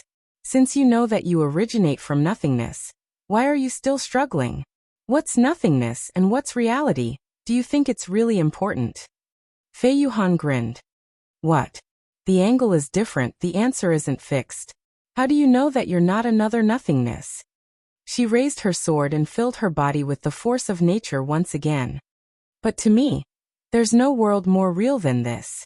Simply ridiculous. Delta snorted and raised his hand to smash her. She did not retreat or give way, but met the opponent's momentum and slashed down. The two forces collided, producing a deafening roar. The airflow caused by the collision even sent the overturned vehicles flying. In such a battle, just entering the area where the two of them were fighting could cause fatal injuries. Needless to say, the divine emissary's body was soon lacerated, and when it fought to the death, half of its body was cut open by the bright silver light that erupted from the genius martial artist's palm. But just as it said, even such a shocking injury could not make it stop moving. As God grabbed his body with one hand, the wound that extended from his shoulder to his chest slowly closed up. Fei Yuhan was unable to do so. Even though her aura was stronger than before, the number of wounds on her body continued to increase, from small abrasions to bone-deep wounds. Her condition seemed to be worsening. Zero couldn't help but cover her mouth. She suddenly understood why Fei Yuhan was unwilling to retreat even half a step despite knowing that she would be injured, and insisted on fighting head-on. It was all because of him. To reduce the possibility of injury, she had to avoid the opponent's strength and strike after finding his weakness. The divine emissary's attacks were all reflected in her hands, and with her skills, it was not impossible for her to predict it in advance. If there were only two people in the crack, her attacks would definitely be more agile. But now Fei Yuhan could not do so. If she gave up on fighting head-on and chose to retreat, the enemy could completely abandon her and directly charge at her. At this thought, Zero's heart involuntarily clenched. In order to prevent the divine emissary from injuring herself, Fei Yuhan gave up on fighting head-on, and used the most ferocious attack to firmly suppress the enemy in the center of the battlefield. In other words, the injuries she was suffering were all borne in place of her. The little girl suddenly felt a lump in her throat. After her awakening, she had the most basic understanding of the power in her body. The reason why Fei Yuhan was still standing was because she was using the force of nature to its extreme. But this power could not prevent her from feeling pain, and there was a limit to it. She could not continue fighting like this. In the end, she would either collapse from the intense pain, or she would exhaust all her energy. Either way, it would cause irreversible damage to her body. No. Stop fighting. She wanted to shout, but could only let out a soft choking sound. With another full force sweep, the sword Fei Yuhan used to block was smashed into pieces with a crisp sound. Before she could find a new weapon, her opponent grabbed her right leg and threw her high into the air. Without any leverage in the air, it was difficult to control the trajectory of her fall, no matter how skilled she was. Below, the divine emissary had been waiting for a long time.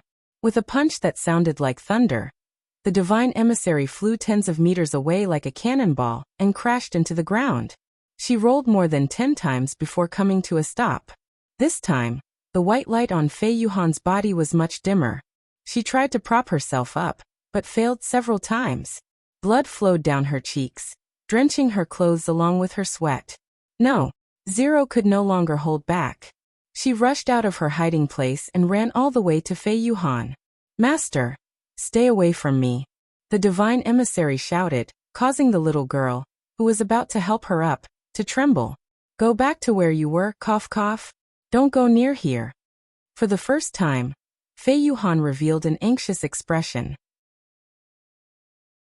"But Before Zero could reply, her body was grabbed by an invisible hand and lifted into the air. "Caught you." The divine emissary grasped the air with one hand and was about to swing the other.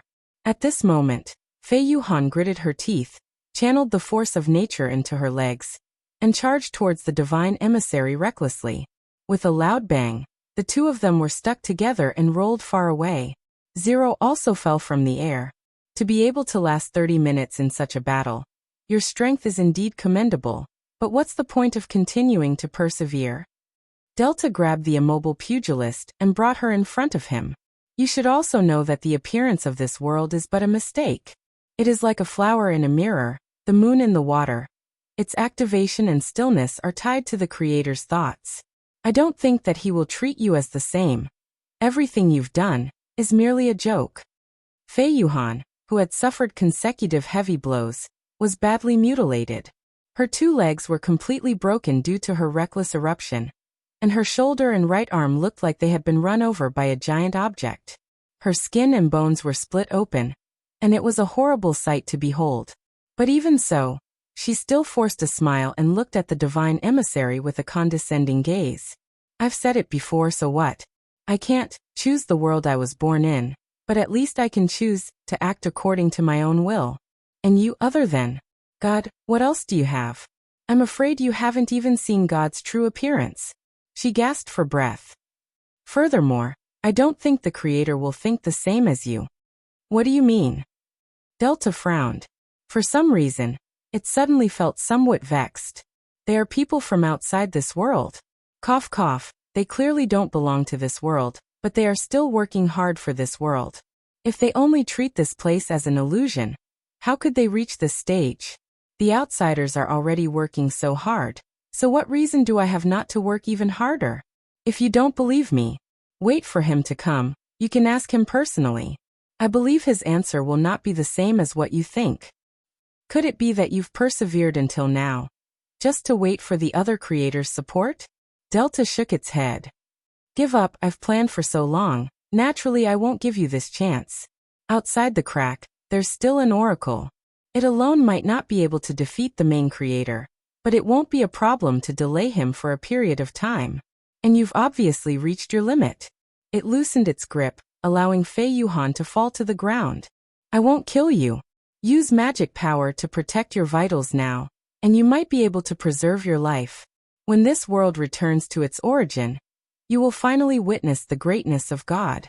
After finishing its words, Delta strode towards its true objective. But before it could take a single step, it suddenly stopped.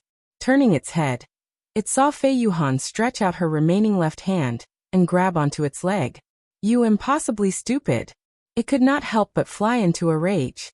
It raised its hand and slammed it down behind it.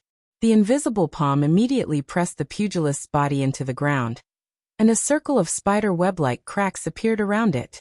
The hand that was grabbing onto it finally dropped down slowly. "I've given you a chance." "No, Master." Zero screamed at the top of her lungs. "Don't worry, you'll be the next one soon." Delta suppressed the emotions that should not have existed in its heart, and once again raised its hands towards the Creator. At this moment, a deep rumble suddenly resounded through the crack. Light flashed past the patterns, like ripples sweeping across the surface of water, followed by a second and a third. It was as though something was striking the crack from the outside, causing the space to tremble rhythmically. How could it be so fast? Delta was stunned. This was impossible. Although the erosion trap set up using the magic power core was unable to isolate the inside from the outside like the crack, it should at least be able to trap the other party for a few hours. Epsilon, what's happening outside? It shouted through the air. Answer me, Epsilon. But there was no reply from the other end of the crack. Damn it. Delta raised its hand to grab Zero, and at this moment, an extremely dazzling flash of light passed through the crack, leaving a scorching mark on the patterns. Following that, the light dispersed in all directions, dispersing the darkness of the world. The faded scenery returned to the two sides of the bridge. The crack split open.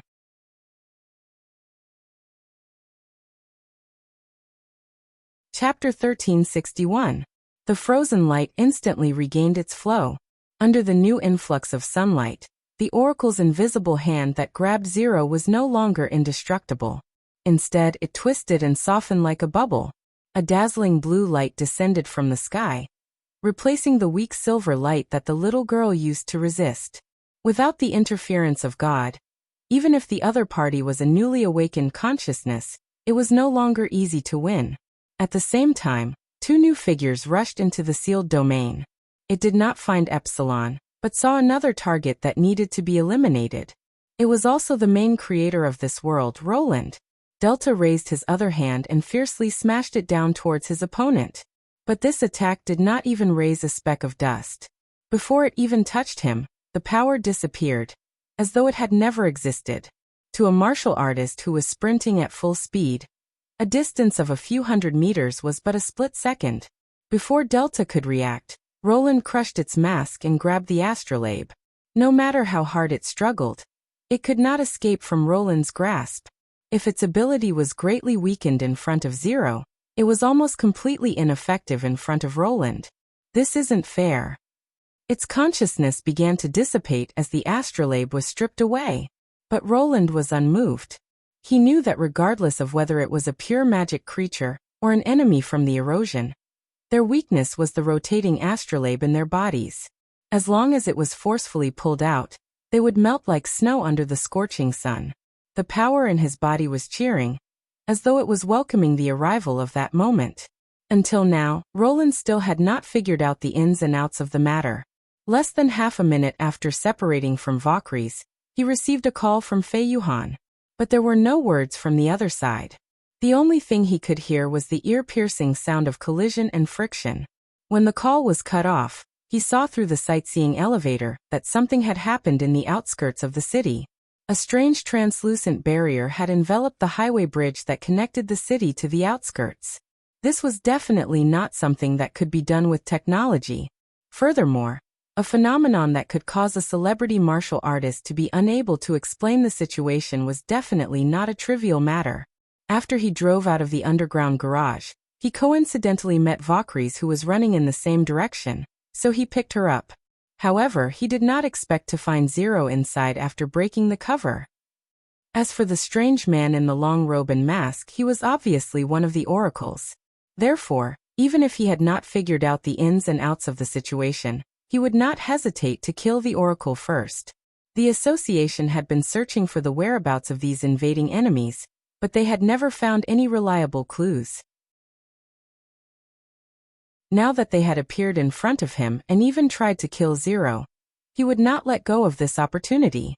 The moment the astrolabe was completely stripped off, a resplendent pillar of light soared into the sky and enveloped him.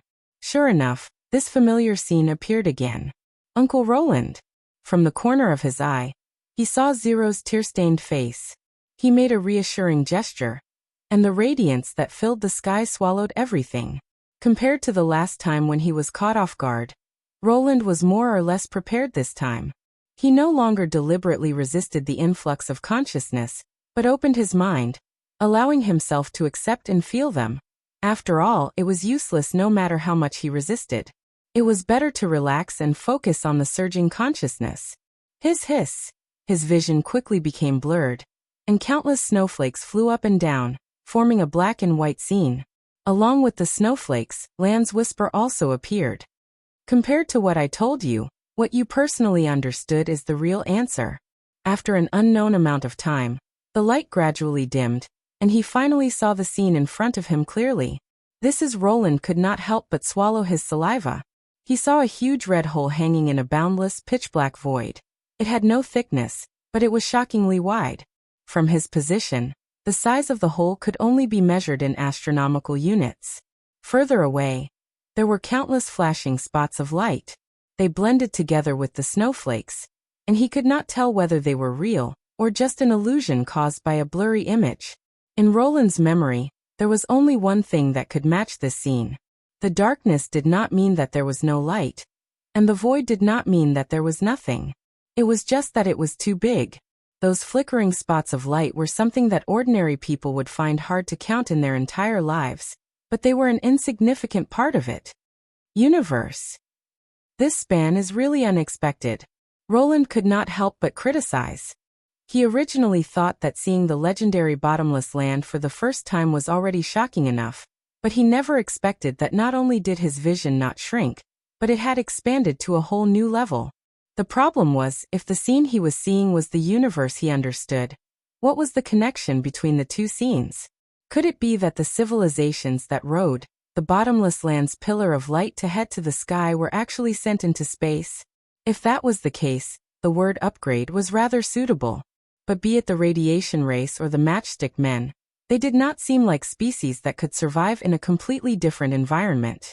Since flames and sharp weapons could injure them, it meant that their resistance to temperature and pressure was not much stronger than humans. But when the upgrade happened, the radiation race that stepped into the pillar of light did not seem to have made the necessary preparations. No, that's not right. He quickly rejected this guess. Such an explanation was too far-fetched. It was purely a conjecture that forcefully linked the two scenes together. Ignoring everything else, it was hard to explain why the god that guided all of this would do such a meaningless thing. Be it the endless battle of divine will, or the legacy shard that brought about evolution, it did not seem like it was prepared for such a scene. There had to be a deeper meaning behind it. Suddenly, Roland noticed that something was squirming beneath the red hole. As though influenced by his thoughts, his vision began to zoom in on the location of the movement. Only then did he notice that there were many scattered meteorites floating beneath the hole. They looked like the scattered fragments of a planet, but it also seemed as though they had always been so. At first glance, it looked like a desolate ruin. With his knowledge, it was difficult to determine where these things came from. And these fragments seemed to be drawn by some force as they gradually gathered towards a special stone in the middle. As more and more fragments piled up, the volume of the stone became larger and larger. Every time a new fragment was absorbed, the surface would change drastically. At this moment, Roland suddenly realized that although these floating stones looked small and scattered, each one of them could not be underestimated. That was why this gathering was so earth-shattering. Similarly, without any reference, the whole process seemed to be very fast, but the actual time span was probably even more astonishing than he had imagined. As if to prove this idea, the snowflakes began to become denser. This scene seemed to be coming to an end. Amidst the noise that filled his field of vision, the stone had gradually formed into an irregular sphere. Then, he saw an incredible scene. A layer of diamond-shaped veins suddenly appeared and spread along the surface of the sphere. Everywhere it went was hidden in darkness, as if it was swallowing the sphere. If it were not for the faint reflection, he would have thought that the stone just disappeared in front of him. When it was completely wrapped up, the sphere was completely hidden under the huge red hole. Then snowflakes occupied his entire field of vision. Just before everything ended, a line of words that he had never seen before flowed into Roland's mind. Although he had never seen it before, he could understand its meaning. Or rather, it was not words, but a sigh that was directly reflected in his mind. This is the price. From this moment on, gravity is no longer the most admirable force in this world.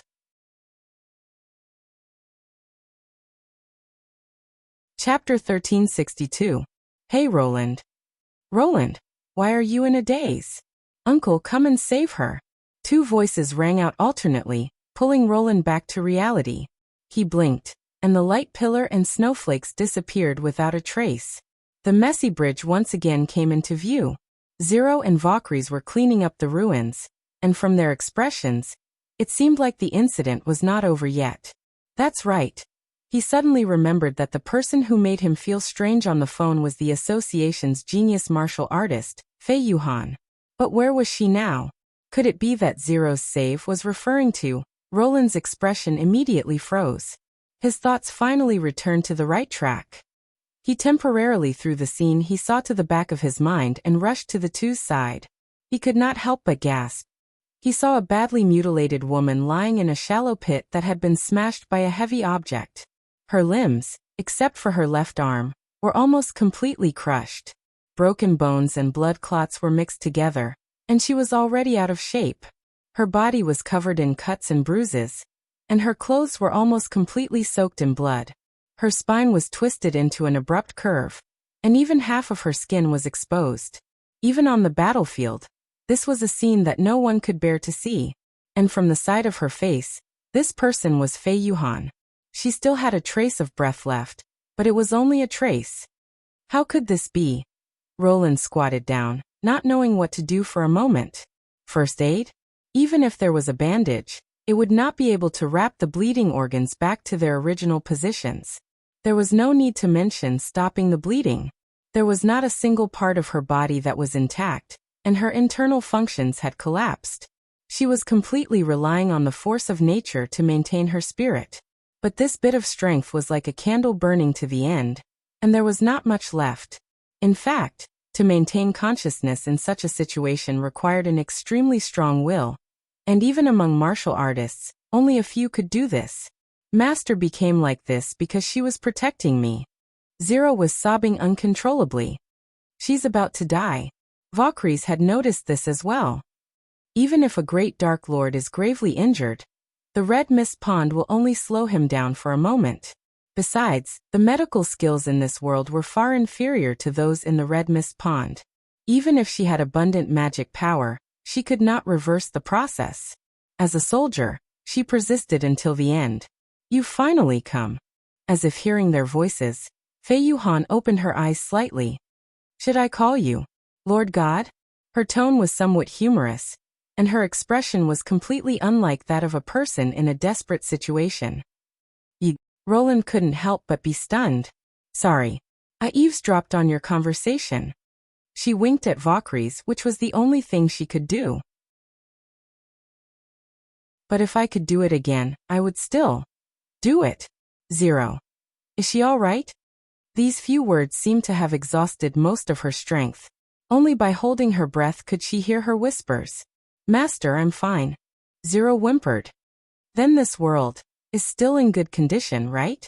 Fei Yuhan exhaled lightly. This way, I can be considered to have done my part in protecting it. So you know that this world is just a dream, Valkyries frowned. Perhaps to you, there are many worlds, but to me, this is the only one. And protecting this world is the duty of a martial artist. She paused for a moment. I say, Lord God, since you created it, shouldn't you trust everyone a little more?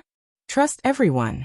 I know it sounds unbelievable, but as long as you produce proof, the higher-ups of the association won't be so stubborn. We can't do much, but it's not completely useless. Even if we can't defeat the Oracle, we can at least help you share some of the pressure. This way, saving the world will be easier, right? Gather everyone's strength. An idea suddenly flashed through Roland's mind. That's right, he was the creator of this world. But he was not an omnipotent god. There were some things he could not do, but others can. By combining everyone's strength, they might be able to achieve some seemingly impossible miracles. The last thing I want to say is thank you. Fei Yuhan's voice was already as thin as gossamer. Thank you for creating it, even if it's just a dream. No, the world is not a dream, Roland interrupted. It exists in the realm of mind and will continue to exist. I knew you would say that. Fei Yuhan closed her eyes and revealed a satisfied smile. Also, I think that even if there is evidence, it's too unconvincing for one person to claim to be the god of creation. But if you add in a genius martial artist, perhaps the effect will be very different. She moved her lips. Are you comforting me? This is not comfort, but the assertion of the creator. Roland stood up and said, Listen, now is not the time to give up. Since you mentioned trust, then please believe me, this situation is far from irreversible. Because I am a god. The dream was interrupted, and Roland suddenly sat up from the recliner. It was still afternoon, and snowflakes were floating outside the window. Nightingale, who was guarding the office, immediately appeared in front of him and asked worriedly, Why are you awake so soon? Are you feeling unwell? This was the first time he had entered the dream world after being unconscious for 2 days. According to his usual habits, he would usually sleep from 1 to 4 in the afternoon, but now was clearly not the time. Don't worry, I'm fine. Roland said solemnly. Inform Scroll and Honey to come to the castle immediately. I have an important task to arrange. Nightingale carefully checked his body temperature and pulse, and after confirming that there were no problems, she nodded and said, I understand. After waiting for her to enter the mist, Roland returned to his desk and laid out a pen and paper to plan. To save Fei Yuhan's life, the two worlds had to work together to rescue her. Once he left the dream world, time would stop, and this would undoubtedly give him an extremely crucial opportunity to rescue her. Even if he only had 1 breath left, if he did not enter the dream world again, this breath would not end. The core of resurrection lay in Nana's new ability, enchanted objects with healing powers. As long as he used a sufficient amount at once, he could prevent the collapse of her body's functions. Next was Scroll's domain. He was unable to bring things into the dream world, but the small archive could. Considering that the witch's abilities could be accepted and displayed in the dream world, the enchanted objects should be able to smoothly reach the realm of mind. Of course, just these two were not enough. First, he needed to send these life-saving healing items from the archive to the highway bridge in the shortest time possible. Secondly, the enchanted sutures and gauze could only pull Fei Yuhan back from the brink of death. To treat injuries such as bone fractures, he needed more professional equipment and tools, which undoubtedly required the assistance of a professional doctor. Only by gathering everyone's strength could he create this miracle.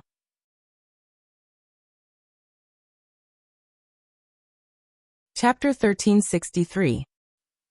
5 days later, Seagull landed in Neverwinter's Air Knight Academy. Tilly got off the plane with Nana. For the first time, she did not question Roland about the special plane. Instead, she asked eagerly, We're not too late, are we? Due to the fact that the Iron Tower project had yet to compile a complete set of communication codes, the reserve Air Knight who had completed the theoretical course had all gone to Thorntown for the next step of actual aircraft training. Therefore, the fastest way to contact the front line was through a flying messenger. Even though traveling across 2.5 kingdoms in 4 days, and returning in 1 day wasn't considered slow, it was still a rather long period of time for emergency treatment. No, you guys came at the right time, Roland replied. Really? That's good. I'll send an empty night to Neverwinter next time, just in case. Tilly let out a sigh of relief. By the way, who was injured? Air. Roland was at a loss for words.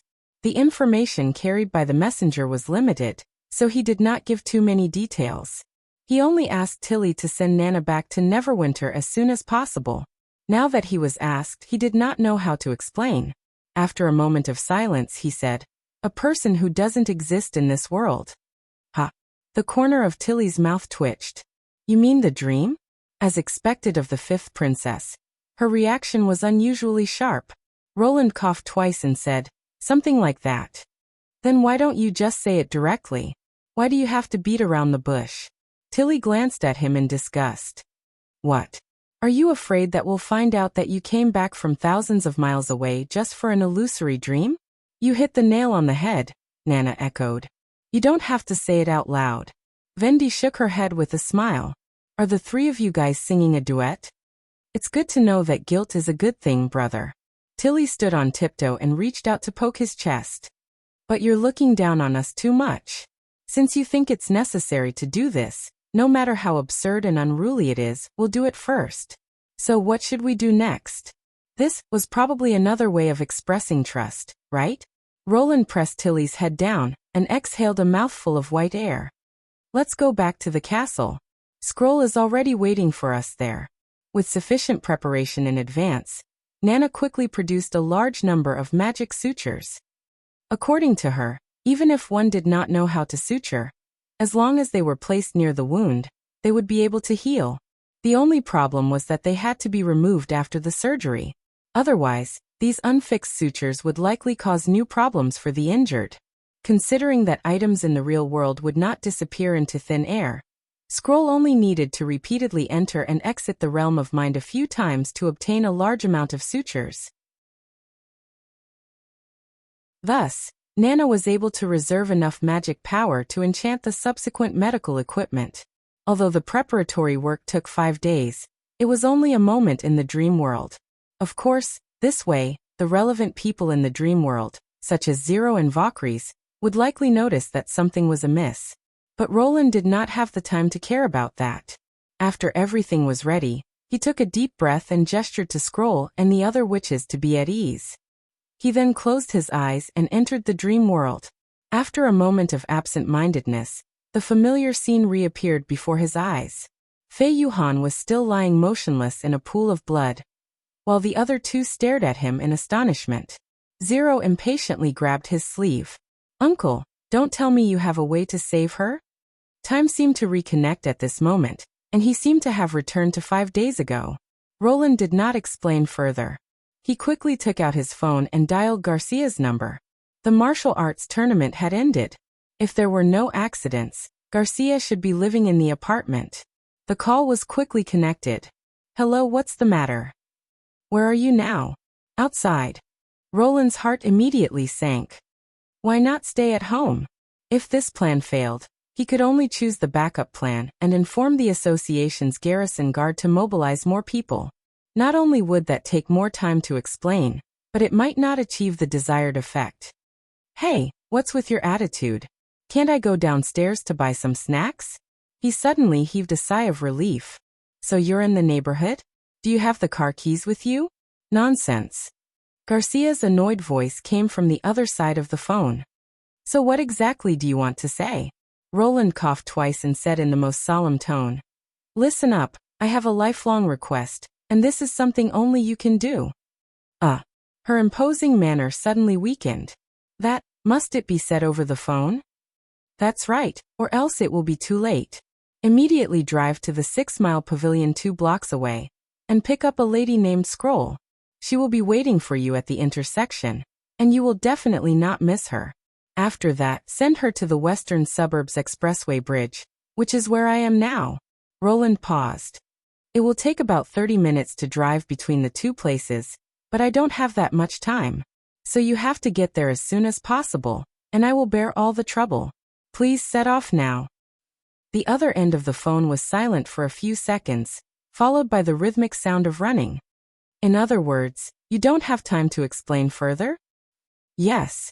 "All right, if I wait until I get there and find out that this matter isn't that important, you should know how serious the consequences will be." She hung up the phone the moment the sound of an engine was heard. "Also, you owe me this." Roland then dialed Defender Rock's number. This time he roughly summarized the situation. "Miss Fei Yuhan is currently seriously injured, and the association needs to send the best doctors and equipment to treat her. However, this alone isn't enough. Garcia is currently rushing to the scene of the incident with a life-saving item. If possible, I hope that the association can coordinate with the traffic department to control the roads along the way so that she can reach the bridge as soon as possible." Rock immediately agreed, and told them that they would immediately contact the relevant departments to deal with this matter. However, Roland was also clear that without prior communication, the possibility of the government responding in time was extremely slim. Whether or not she could reach the bridge successfully depended on Garcia herself. About 5 minutes had passed by the time he put down the phone. The only thing he could do now was to wait. Fortunately, there was not much traffic in the winter, especially when it was closer to the suburbs. As long as it was not rush hour, Garcia should be able to drive at a speed that a van would not be able to match. Uncle Master, she can't hold on any longer. Suddenly, Zero's sobbing voice broke Roland's train of thought. Roland hurriedly returned to Fei Yuhan's side, only to see that her slightly trembling chest had now completely calmed down. Her heart and breathing have stopped. Valkyries frowned. Although I don't know what method you've come up with, I'm afraid it's already too late. No, she will persevere. Roland stretched out his hand and gently pressed on Fei Yuhan's blood-stained forehead. At this point, I believe that she won't give up so easily. He had heard that after a person's bodily functions stopped, the brain would still function for a period of time, ranging from 10 seconds to a few minutes. The brain waves would show the waveform of sleep, as if the person was truly asleep. The length of this period might depend on many factors, but in terms of individual willpower, a martial artist genius was definitely one of the best. After 10 minutes and 25 seconds, a loud roar came from the bridge. Roland's eyes could not help but light up. Immediately after, a red ray of light smashed through the tattered metal sheet of the carriage and came to a halt in front of the three. Your Majesty. Scroll opened the car door and threw the paper bag in her hand to Roland. The latter could not care less about Zero and Garcia's astonished expressions. He tore open the bag and evenly spread the healing sutures on Fei Yuhan's body. This is a magic created by a witch? Valkyries raised her brows. That's right. Roland nodded. As long as it works, even if she's on her last breath, she can still be saved. At this moment, Nana's power transcended the barrier between dream and reality, acting on the body of the woman in the other world. Her body let out a rustling sound as her flesh and organs began to merge together under the stimulation of the magic. More than 10 minutes later, everyone heard an almost imperceptible thump. Although it was extremely weak, it was more pleasing to the ear than any other sound. Fei Yuhan's chest resumed its beating. Baidu search 881 Chinese net yen. No advertising words. Please remember this book's domain name. For mobile version M.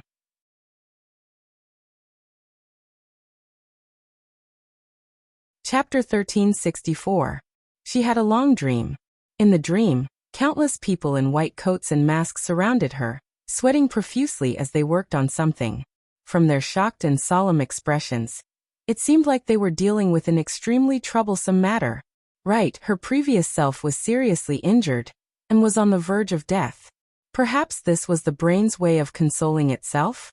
She knew how terrible her condition was. Under normal circumstances, the medical staff would only need to take a glance at her before turning around and asking for instructions for her funeral. They would not waste their energy on useless things. Although she believed that Roland was the creator of the world, she was also aware that God was not omnipotent. Otherwise, the oracle would not have found a chance.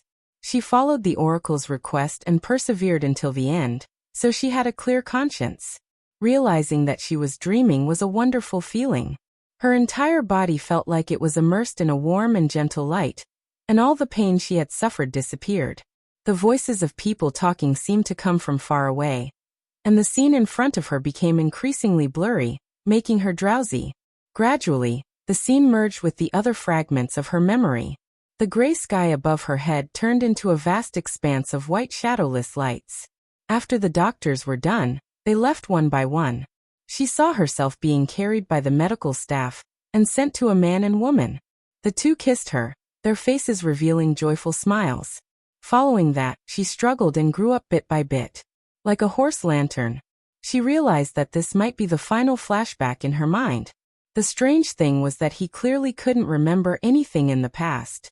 There were only a few extremely vague memory fragments, but they were completely reproduced in his dream.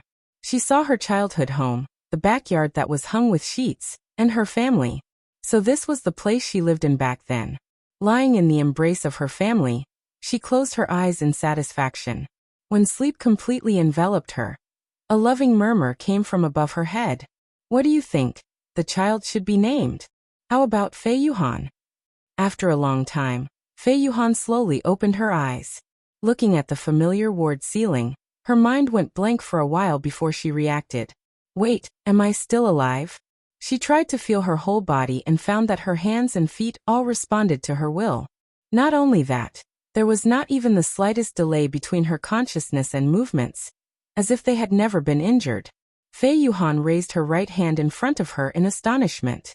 Although her entire arm was wrapped in bandages from the outline, it was as good as new. This hand had clearly been broken into several pieces, and even the bones had been crushed into the flesh. There was no way it could be restored to its original state by conventional means. She couldn't help but burst into laughter. That guy really did it. At that time, he even vowed, "Because I am God." Did he not notice that his age was not suitable for such a line? "Oh, Master." At this moment, he heard a whisper that sounded like he was talking in his sleep. Fei Yuhan tilted her head and discovered a white-haired girl lying on the bed. It was none other than the other world creator, mentioned by the Oracle Zero. Her hands were resting on her head, and she seemed to be asleep. However, from her slightly melancholy eyebrows, Fei Yuhan could tell that she had been by the bed the entire time she was unconscious. Fei Yuhan smiled and quietly got off the bed. She carried Zero to bed, and then quietly walked out of the ward. At the resting area in the corridor, she saw Roland, Valkyries, and many other martial artists. A wave of commotion arose in the crowd when they saw her appear, and many people surrounded her and asked about her situation at once. But she directly brushed past them and strode in front of Roland. She grabbed his hand and said, "Let's go, it's time to get down to business." Roland instantly felt dozens of scorching gazes on him.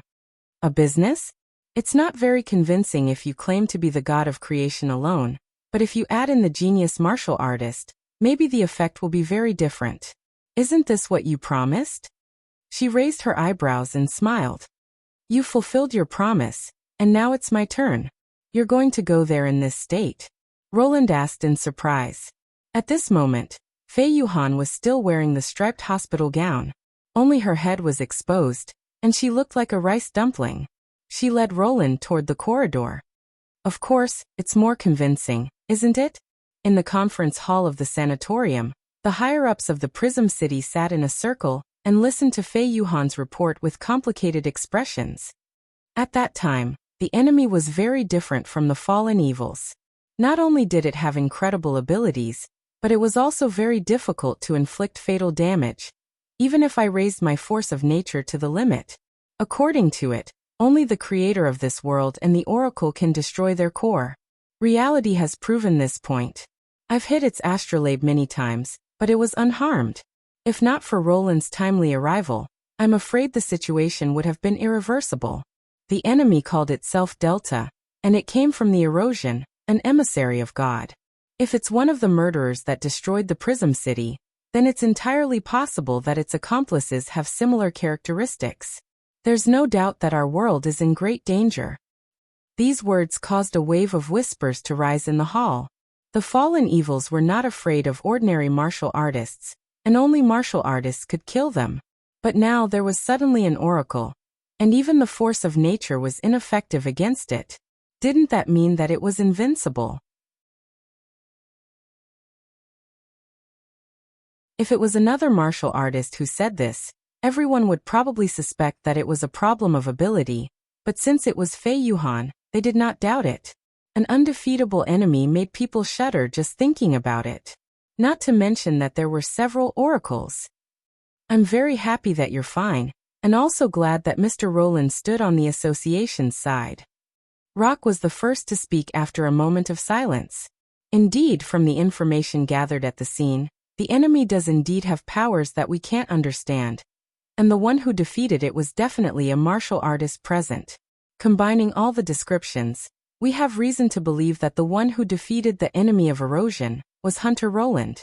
Furthermore, he was able to save you from unimaginable injuries, so he definitely has extraordinary means. But isn't it a little too hasty to believe that he's the creator of the world just from a few words from the enemy? I agree. After all, this concept can be big or small.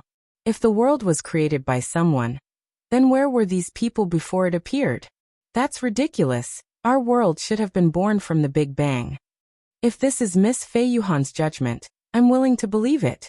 Everyone has seen her injuries, And it's not an exaggeration to say that she was brought back from the dead.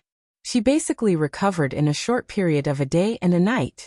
Other than God, who else can do this? Don't forget that the enemy of erosion also calls itself an oracle.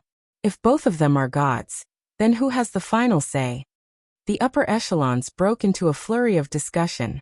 Even though they had deliberately lowered their voices, everyone present was a powerful martial artist, and they could still clearly hear each other's conversation.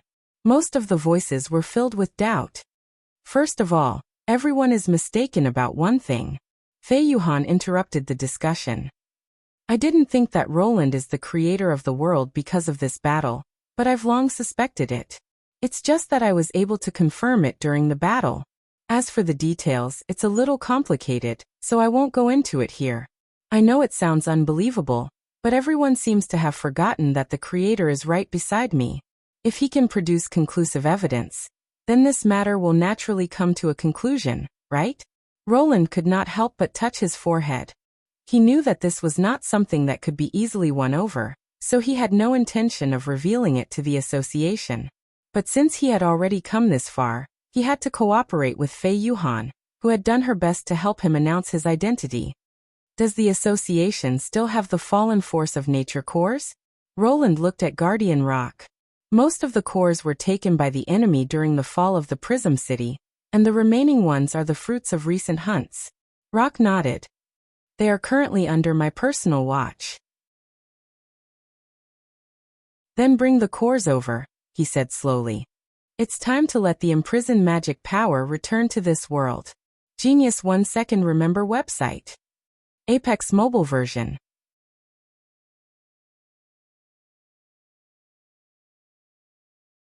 Chapter 1365. Mr. Rock. Someone called out, seemingly trying to stop him. It's okay. The Rock Ghost King waved his hand. If I remember correctly, more than 30% of these cores were seized by this hunter. If he wanted to get the cores, he wouldn't have waited until now. To be honest, I can't tell if Roland is the creator or not, but he's definitely the most competent one when it comes to fighting against the fallen evils. Then he nodded to the secretary and said, Go get the core box. This was not a secret among the higher-ups. Many people had heard of the outstanding performance of the new hunter. The old faction even felt proud of this and had a lot more confidence for a period of time. After all, in the past, exterminating the fallen evils and retrieving their cores required the cooperation of many parties. This was because the fallen evils usually only targeted weak martialists and usually hid in the dark, leaving very few opportunities for the association. However, after the appearance of the new hunter, the fallen evils were like moths flying into a flame, falling into his hands one after another. This hunting efficiency could be considered one of the highest in the history of the association. After a brief silence in the hall, another middle-aged man rubbed his hands and said, Let's put aside God and whatnot for now. I would like to ask Mr. Roland another question. Roland shrugged indifferently. I've asked an emergency doctor about Miss Fei Yuhan's injuries. It's not something that can be healed by the force of nature and modern medicine.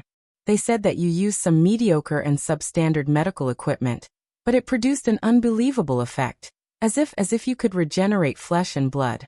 The man took a deep breath. Perhaps you have some considerations, and can't reveal the origin and manufacturing method of these equipment. I don't want to ask too much, but can you sell some of these medical equipment to the association? I guarantee that the price is negotiable. That's what I wanted to ask as well. Fei Yuhan suddenly tilted her head and whispered into his ear. To be able to save me in that state, don't tell me that you actually use priceless immortal herbs or elixirs from another world, and that the medical equipment was just a pretense. Although I have some savings, I'm still far from being rich enough to rival a country. Roland couldn't help but laugh. He didn't expect that the genius martial artist, who was hard to get close to, would say such a thing. Don't worry, it's free. Phew, that's good. Fei Yuhan heaved a sigh of relief. But don't tell them that. Sometimes the more free something is, the less they appreciate it. Roland gestured that he understood and looked at the middle-aged man. Of course. Martialists are the front line against the erosion. Naturally, I hope that everyone can put down their worries and fight the enemy to the end. In addition, I did not intend to hide their origins. Those things were not products of this world, but came from another world. They have all been improved by magic, and in a sense, they are no longer ordinary objects. This was definitely a huge piece of news. The conference hall was in an uproar. Another world? What is magic power? Wait, he just mentioned releasing the imprisoned magic power. Is the force of nature also a kind of magic power? You will find out. Faced with everyone's astonished questions, Roland replied calmly. Including where I was before the birth of this world, the original intention of God, and the relationship between magic power and the world. I will tell you everything. But before that, let me show you the most direct evidence. As soon as he finished speaking, the Defender's secretary walked into the conference hall with a safe. After Rock verified the fingerprint and retina, the safe opened automatically, revealing a row of neatly arranged glass jars. There were a total of 6 jars, each sealed with a red crystal, and that was the core of the solidified force of nature. Is this enough? Rock asked. It's enough as proof. Roland nodded. At the Defender's signal, the secretary brought the glass jars to him. There is an alarm on the seal of each jar. Whoever opens it will be recorded by the association, Rock explained. If an ordinary person comes into contact with the core, their consciousness will immediately be taken away, and they will become a low-level fallen evil who can only act on instinct. The awakened have a certain resistance, but if they come into contact with the core for a long time, they will also be eroded, and this process cannot be reversed. In order to prevent them from being used by the fallen evils again, the association had to build many large strongholds to hide them. It can be said that all the famous buildings in history have been used as storage points. In modern times, although technology has greatly improved, this method has not changed much. Prism City is one of them. From today onwards, you don't have to do this anymore, Roland said as he opened the seal and poured the core on his palm. Gasps could be heard from the surroundings. The solidified core began to rotate again, as if it had awakened from stillness. Not only that, but its color gradually changed from dark red to sky blue, as if it had been purified. Then the core turned into a ray of light and shot into the ceiling, disappearing without a trace, leaving only scattered fluorescent spots around it, as if the scene just now was just an illusion. Everyone was dumbfounded. Since the establishment of the association, they had never heard of such a thing. Even thousands of years ago, there was no record of the core disappearing into thin air. In historical documents about the awakened, once a fallen evil appeared, the eroded core would never disappear, and it would become a seed of danger and disaster that had been passed down for generations. This was common knowledge. The only way to destroy the fallen core was to throw it into the erosion breach, but that would cause the breach to expand rapidly, so this method would not be used unless it was absolutely necessary. However, the scene in front of them completely subverted their common sense. Mr. Roland, where did the core go? Even the usually calm Rock Ghost King revealed an excited expression. As I said before, they have returned to this world.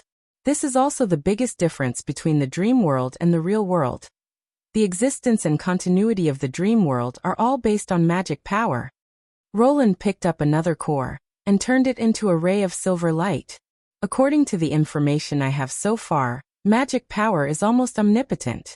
It can give the awakened strength and physique far beyond that of ordinary people, and it can also regenerate flesh and blood. The force of nature is essentially another manifestation of magic power. The source of this power is temporarily unknown, but one thing is certain: it has something to do with God. Then he roughly described the situation in the other world, and the existence of the betrayal of God's messenger. In order to reduce the difficulty of understanding, he deliberately skipped many details and focused on the continuous cycle of the battle of divine will. I don't know whether it is a coincidence that there are records about the battle of divine will in both worlds, but there is no doubt that if we do not break this cycle, God will destroy everything in existence, or in other words, he has already begun to do so. Roland paused. If we just stand by and watch, when the time comes, both reality and the dream world will no longer exist.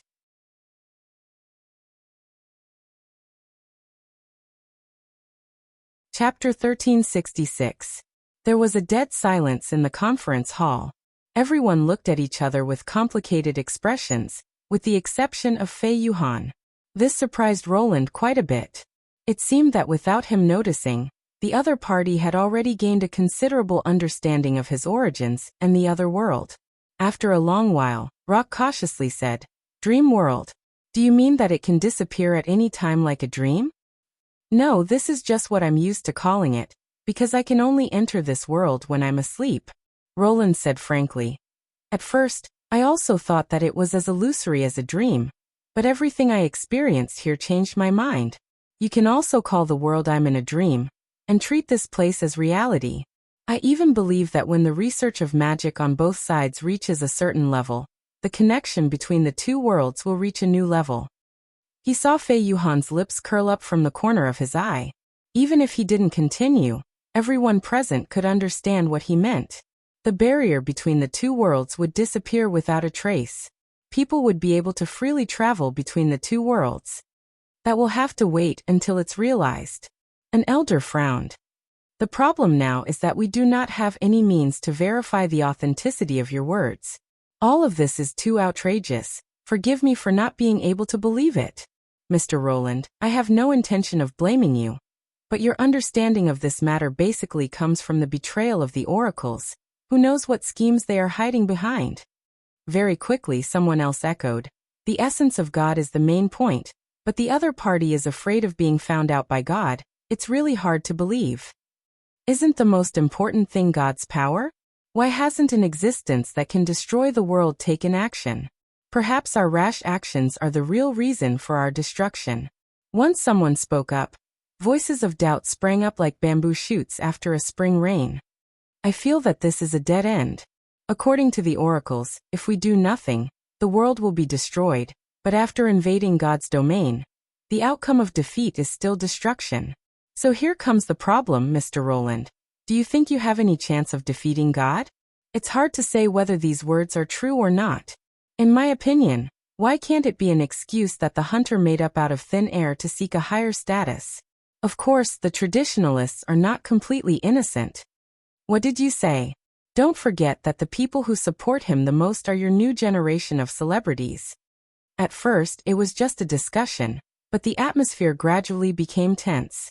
Roland did not interrupt. He picked up his teacup and leaned against the back of the long chair, quietly watching everyone argue with each other. He had expected this to happen. Honestly speaking, if he were to be told such a thing, his reaction wouldn't be any better. And the doubts that Roland raised were all on the same point. For example, how trustworthy was the betrayal of an oracle by only giving clues without giving a direct answer, as well as what he could change after facing a god? Not to mention that I couldn't answer these questions now. Even if it really came down to it, I probably wouldn't know the answer. For this reason, he purposely hid the news that the traitor was Lan. This way, when the higher-ups of the association argued with each other, at least they wouldn't target Garcia's master. As for the final result, he did not have much hope. A person like Fei Yuhan, who had a firm will and would go all out once she made a decision, was an anomaly. The greatest purpose of this meeting was to make the dream world aware of the approaching danger. After finishing his tea, Roland turned his head and was about to tell Fei Yuhan that he planned to leave, but he saw her suddenly raise her right hand. Then, a dazzling silver light blossomed from her fingertips. "Hey!" Before Roland could dissuade her, the light had already split the table in front of him into two. Even the split teacup fell to the ground with a crisp shattering sound. In that instant, everyone's eyes turned to her. "Have you forgotten the original purpose of the establishment of the Martialist Association?" Her voice wasn't loud, but her displeasure was unmistakable. For thousands of years, the awakened have gathered together to fight against the erosion, to protect this world from being devoured by the fallen evils. And what is the truth now? An even stronger enemy has appeared in the erosion. Prism City has been destroyed in an instant. The guardian of raging flames is dead, and the awakened are powerless to fight against it. In the face of such a crisis, don't you find it funny that you are discussing whether the other world can be trusted? Miss Fei Yuhan, don't forget your identity. The old man's expression changed. Rock stopped him from reprimanding further and asked in surprise, "Isn't that important?" "That's right," Fei Yuhan said without hesitation. "I only see one point. Martial artists can't defeat the oracles, but Roland can. Since he can't protect the world, isn't it natural to help the people who can protect this world?" Please don't be mistaken, his explanation of magic power in the other world is only to satisfy your curiosity, and not to give you an excuse to doubt him. In other words, even if Roland is just an ordinary person, as long as he can kill the oracles that martial artists can't destroy, the association should fully support him and place him in a position that is as important as protecting the world. This is in line with the purpose of the association. Otherwise, how can we call ourselves the protectors of this world? It's precisely because God is difficult to defeat that we need the combined efforts of both worlds.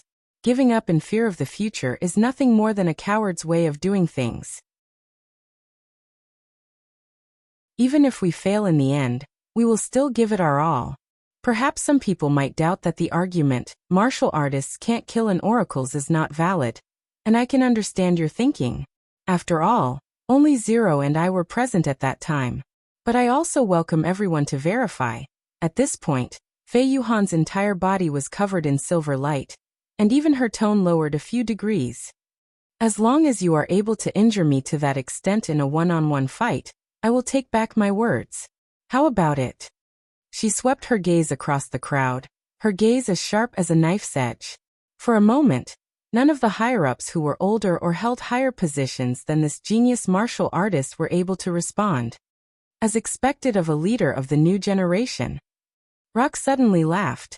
He clapped his hands and said, "Indeed, I shouldn't hesitate on unnecessary matters and forget what the association should be focusing on." You're right. No matter where Mr. Roland comes from, his contribution to the association is unquestionable. Whether it's as a role model for newcomers or the number of fallen evils he has killed, he has given the association a boost in morale when it is rebuilding. Just based on this point, everyone shouldn't prejudge his position and speculate about him with malicious thoughts. The defender looked at the two and said with a sigh, "Ever since the fall of the Prism City, I once doubted whether humans could survive the catastrophe of the erosion. The current situation might be more serious than I expected, but at least everyone has a visible goal. As for the other world, we can slowly explore it after we resolve this crisis. What do you all think?" This is considered the most suitable response. That's right, we should first focus on defeating the enemy of the erosion. I agree. The voices of agreement gradually suppressed the voices of doubt. After all, eliminating the erosion was the top priority for the martial artists, and to overturn this conclusion, they had to first get past Fei Yuhan. Anyone who knew how tragic the ambush on the bridge was would know that it was not a good choice to stand out at this time. Even if they could win, it was only in terms of sparring. Even the old man reluctantly shut his mouth. Fei Yuhan retracted her force of nature and returned to her seat. She smiled at Roland. "See, I've done what I promised you." Roland could not help but facepalm. Her method was too reckless. Although it could temporarily unify the opinions of the people in the Prism City, it would inevitably cause dissatisfaction among many people. She could not be unaware of this, but she did not seem to care. "Why do you have to do it to such an extent?" "Because..." Fei Yuhan looked at her bandaged hand, looking a little depressed. "I can only work harder in this area."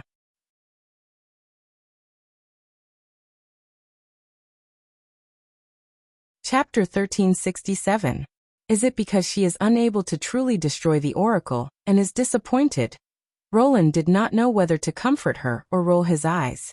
A normal person's first reaction would be to rejoice, but Fei Yuhan was still brooding over the fact that she could not participate in a battle that could cost her life at any time. He had to admit that a genius train of thought was always different from ordinary people. The higher-ups of the association quickly came to a consensus. The information regarding the Battle of Divine Will and the Two Worlds was classified as top secret. Before the erosion crisis was resolved, the contents of the meeting were not to be disclosed to the public to prevent unnecessary panic. As for the definition of Roland's background and identity, they still needed to discuss further. According to Fei Yuhan, his importance was even higher than the association president's. This was not something that could be decided by Prism City alone. Sky City and the other association branches had to be informed and discussed together. This process would probably take a long time. However, in order not to delay the fight against the erosion, Prism City would provide all the convenience and support to Roland within its capabilities. Since the general tone had been set, the discussion after the meeting was about the specific contents of the support. All he had to do was wait for the results. As he walked out of the meeting hall with Fei Yuhan, Roland was surprised to find Valkyries waiting for him outside. She looked at the two for a moment before her gaze finally stopped on Roland. "I want to talk to you alone." Fei Yuhan smiled and took the initiative to say, "Then I'll leave first. Zero is still sleeping in the ward." After the genius martialist left, Roland followed Valkyries into the courtyard behind the building. Although it was winter, the courtyard was still lush with greenery. The grass on both sides of the stone path still had some snow that had not melted, and sharp green grass poked its head out, as if reminding people that the cold winter was coming to an end and a new year was coming. If it was for a stroll, this would be a good place, but Valkyries obviously did not bring him here to enjoy the scenery. "What are you trying to say?" Roland broke the silence. "You realized that your judgment was wrong and decided to believe me?" "No, I still can't believe you." Valkyrie shook her head. "The outcome of the Battle of Divine will concerns the future of our race. I will never make a decision without verifying it. As you can see, the Oracle is stopping me from finding the truth. Doesn't this mean that we are heading in the right direction? Even if I could fake the results of the Western Front, I couldn't have arranged all of this on purpose." "Indeed, I admit that," Valkyries replied calmly, "but my mind will not change." Roland stopped, annoyed. "You're helping the gods destroy their own civilization.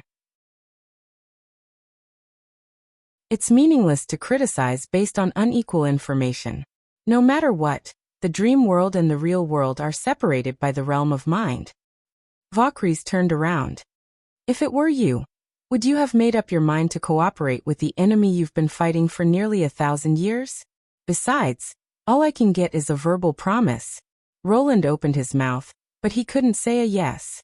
He finally sighed. "If that's the case, then we have nothing else to talk about. I will never make a decision without verifying it." But Valkyries paused.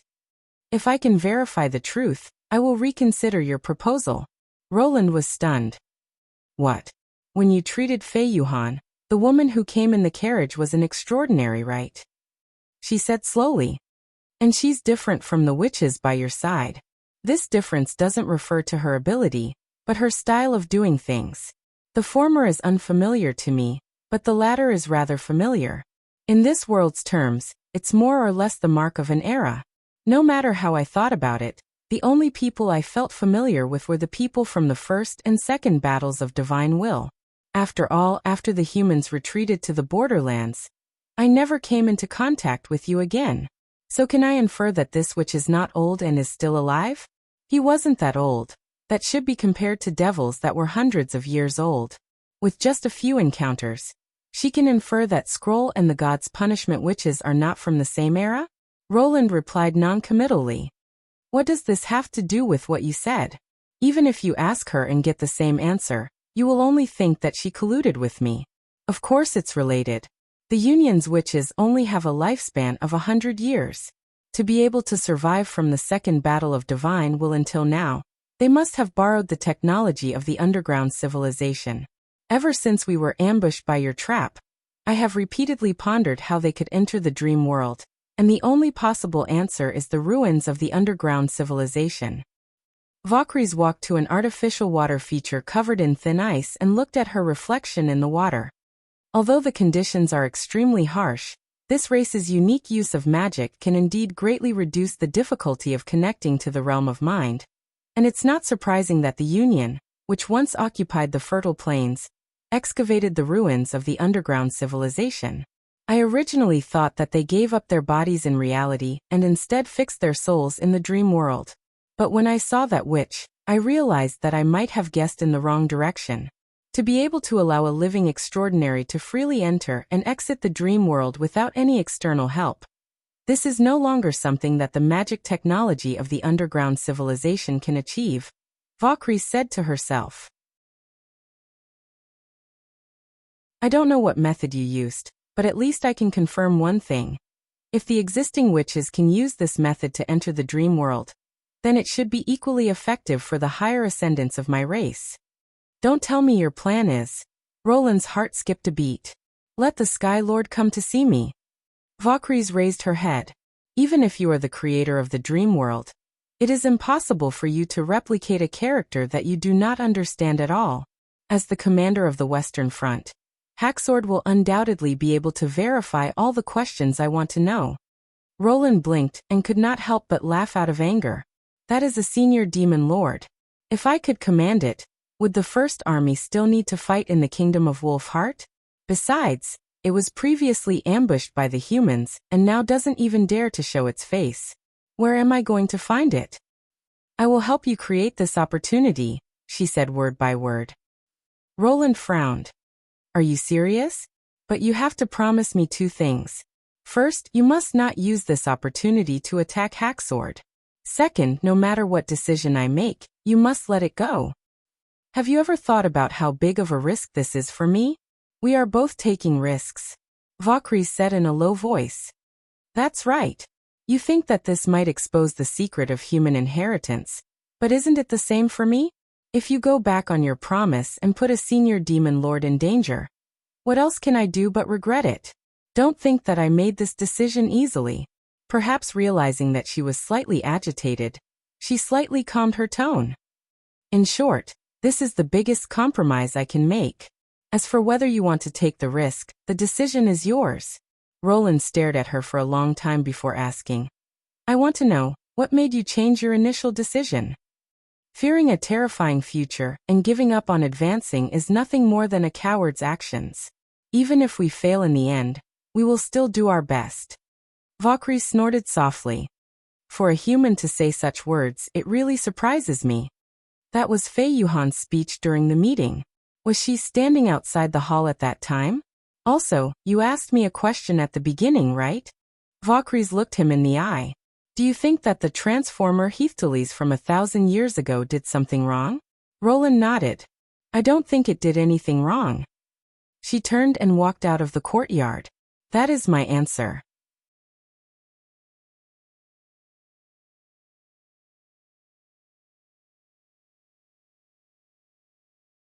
Chapter 1368. Delta and Epsilon have failed. Gamma looked up at the clock on the wall of the basement. It had been exactly 12 hours since the planned time. The death of the Oracle was not surprising. Being an enemy of the world creator was inherently filled with unpredictable risks. As long as they could complete their mission, death was not a big deal. As long as they had enough time, they would be reborn in the realm of God sooner or later. But in the past 12 hours, nothing had changed in this world. In the illusory space filled with magic, it did not even feel the slightest ripple, not to mention the entire realm showing signs of collapse. This could only mean one thing. The two of them had failed to complete their plan of killing the logical consciousness entity named Zero. Although it's regrettable, we still have our own mission to complete. Beta fused the last 5 cores into his body and suddenly opened his arms. A red light flashed, and then a bright red erosion rift appeared out of thin air in the middle of the basement. The situation has not reached the point of no return. As long as we can achieve our goal, there's still a chance. Let's go. The magic here will soon be exhausted, and the state of the two worlds overlapping will also be restored. Even a martial artist might be able to detect our traces. It did not even try to guess the process of the battle and the reason for its failure. As an oracle of God, it would not feel frustrated because of a momentary failure, nor would it care about the consequences of failure. The only thing on its mind was to do its best to complete God's will. Gamma nodded silently. Beta turned around and took the lead to step into the rift. This was not an ordinary erosion. It was a passage built after consuming a large amount of energy and the cores of fallen evils.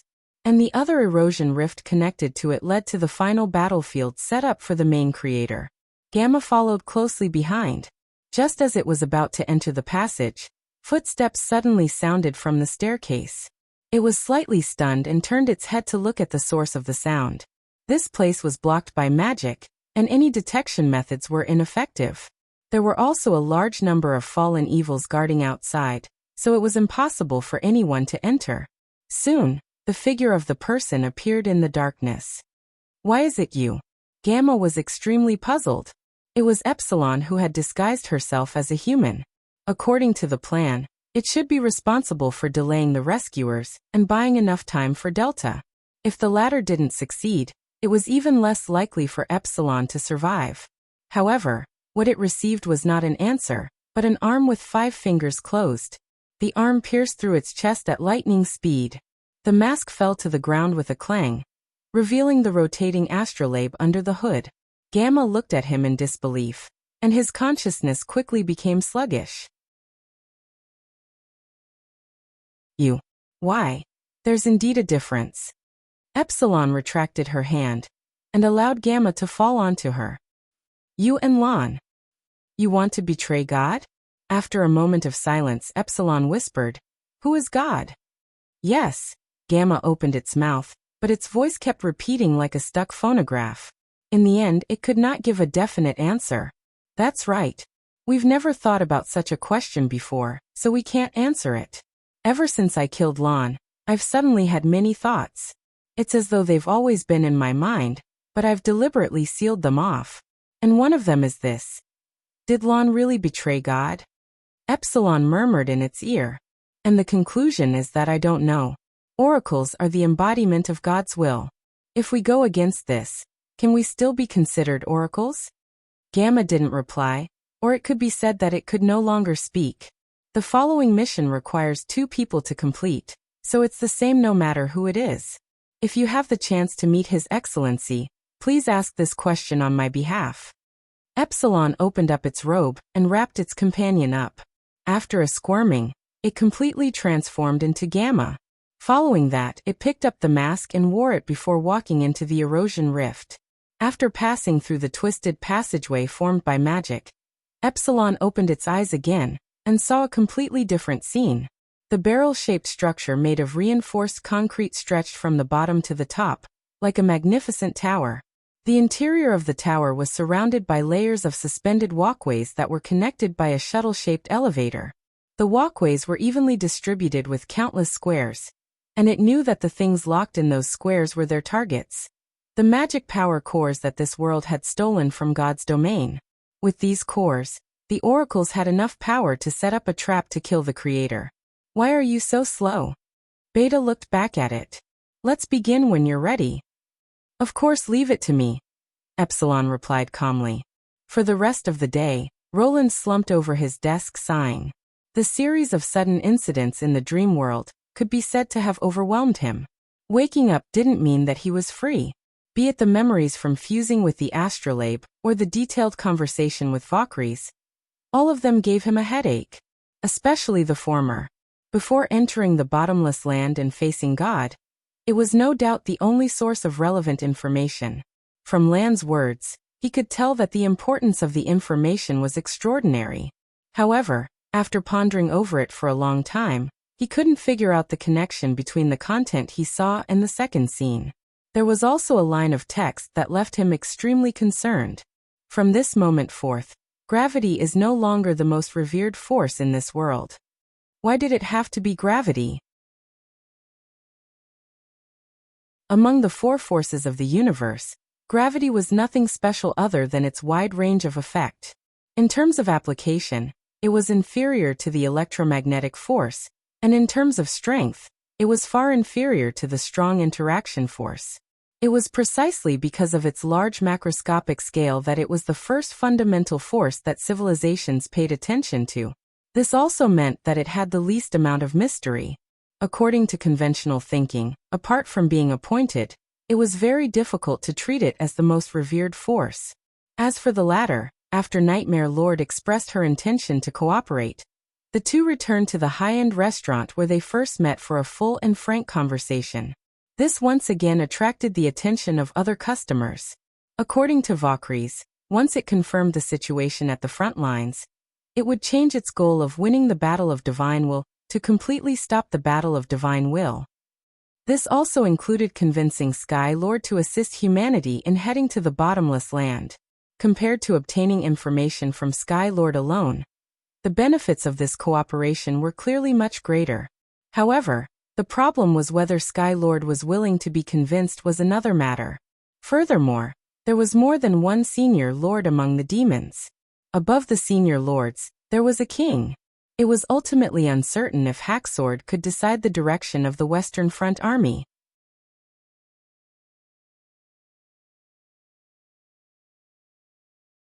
Chapter 1369. Now there were 3 choices in front of Roland. The first was to make use of the opportunity created by Valkyries to ambush and kill Hacksword. The risk of doing so was almost zero, and it was equivalent to taking down a senior lord empty-handed. Considering the difficulty of advancing to a higher level and Hacksword's special ability, this would be beneficial to the front lines. Then, he could push the reason for Hacksword's failure to appear to be an accident or some other factor, and Valkyries might not be able to tell anything from it. If he was lucky enough, he might even be able to use the same method to lure the other senior lords. The second was to let Hacksword enter the dream world and have a face-to-face conversation with Valkyries. As the latter had taken the initiative to push forward their cooperation, the crux of the matter was not the Nightmare Lord herself, but the person she was conversing with. The most ideal situation was for the Nightmare Lord to prove the truth and convince the Sky Lord to lead his army out of the human kingdom, and spread the news that the Battle of Divine Will must be stopped to the demons. This way, there would be no more obstacles in the path from Everwinter to the bottomless land. As long as he eliminated the last oracle, he would be able to face God in the bottomless land. If this was a war between humans and demons, Roland would undoubtedly choose the former. After all, killing Hacksword was a surefire way to gain an advantage in the war in the north. The longer the war dragged on, the more the potential of industrialization could be fully unleashed. But when one looked at the bigger picture, the situation became completely different. Apart from the demons and the Sky Sea realm, the threat of God was right before their eyes, and a Sky Lord was an insignificant victory. Even if they won the Battle of Divine Will, human civilization would not escape destruction. At the very least, Roland could not imagine how far they had to develop in order to survive such a terrifying natural disaster. Time was not on their side. It was probably because of this that Valkyries chose to take the risk. It had to be said that this action revealed a certain degree of sincerity. At the very least, after witnessing the erosion and the Oracle's attack, she had treated Land's warning as a top priority and seriously considered it. The problem was that the shapeshifters, the Enlightened of Nightmare, had a great influence on Valkyries. It could be said that before the Battle of Divine Will broke out, it had already planted this idea in Valkyries' mind. To be able to temporarily put aside the victory and defeat of a war, and fight for the continuation of the race from a higher perspective was something that could be said to be a matter of course.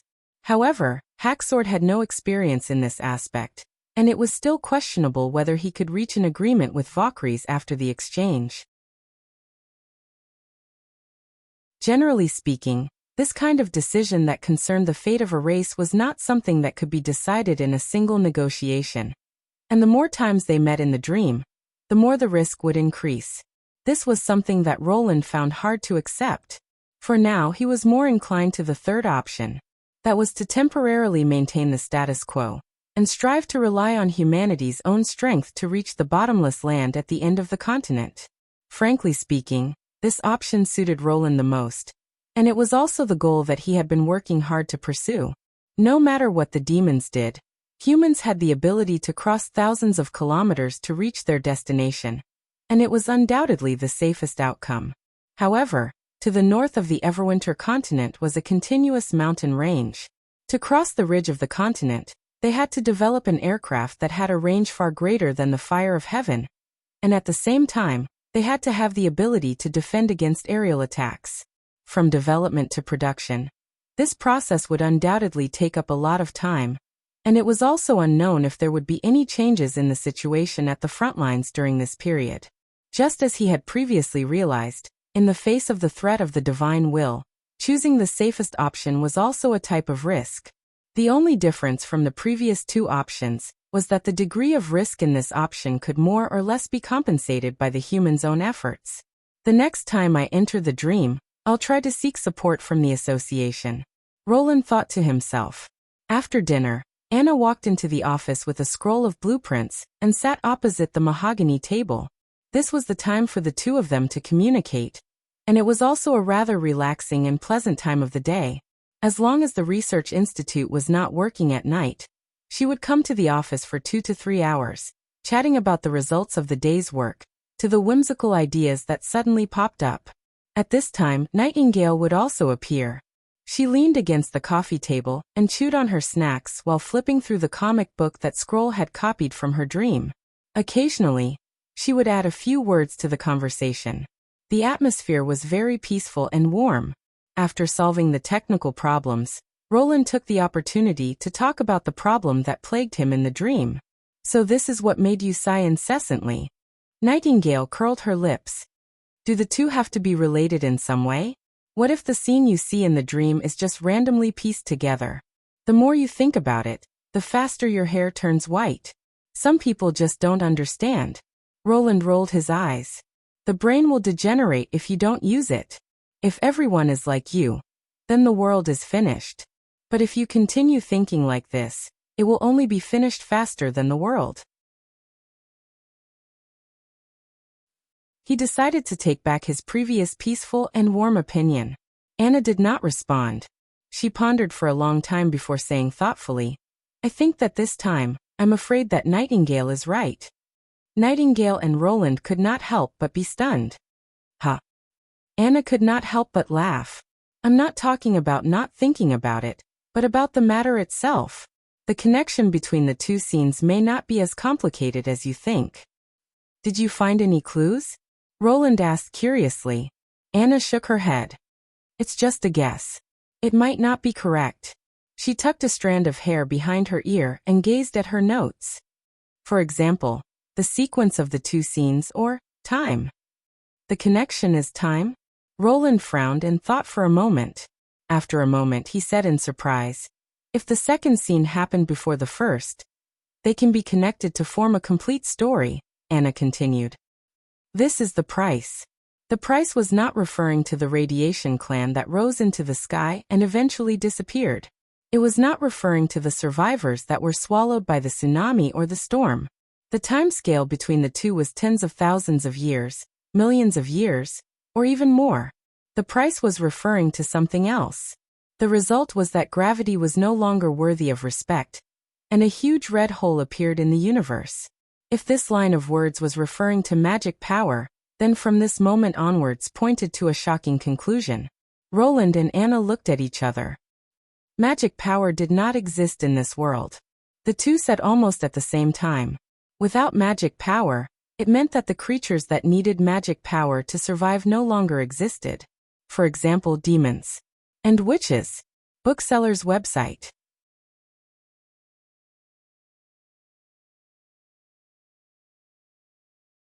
Chapter 1370. A world without magic power? Nightingale was puzzled. Would the world be the same as it is now? I think the two of you are thinking too much.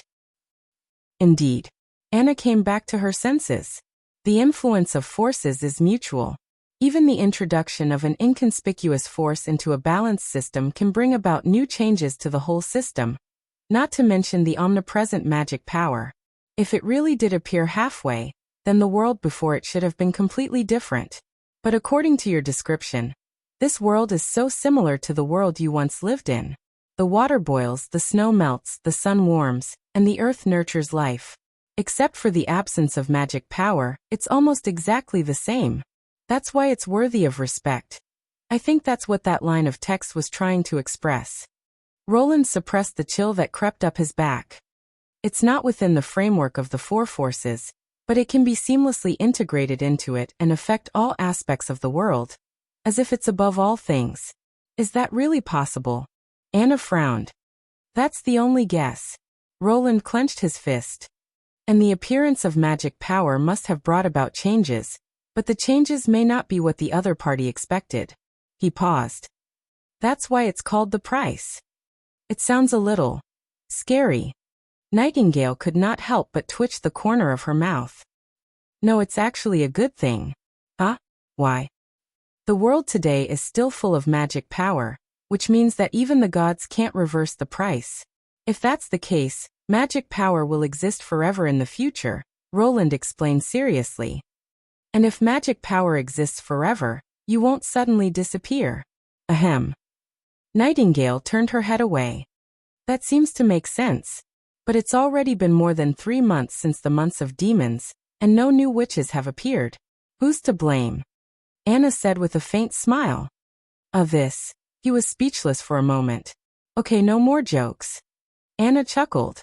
According to this inference, the start of the Battle of Divine Will and the upgrading of the race all happened after the appearance of magic power, and finally formed the world we're familiar with now. Logically speaking, you could say so. After all, the Legacy Shard and the Realm of Mind are closely related to magic power, and the various ruins that have been excavated in reality also prove that before we appeared, other civilizations once existed here. Roland heaved a sigh of relief. I'm more concerned about 2 things now. One is the sphere under the red hole that is gradually forming and being covered by prismatic light. The other is the liberation that the Oracle of Betrayal is seeking.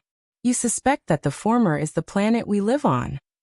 He nodded and said, it would be great if we could fly up there and have a look. Unfortunately, it's too difficult to verify this with Neverwinter's current level of technology.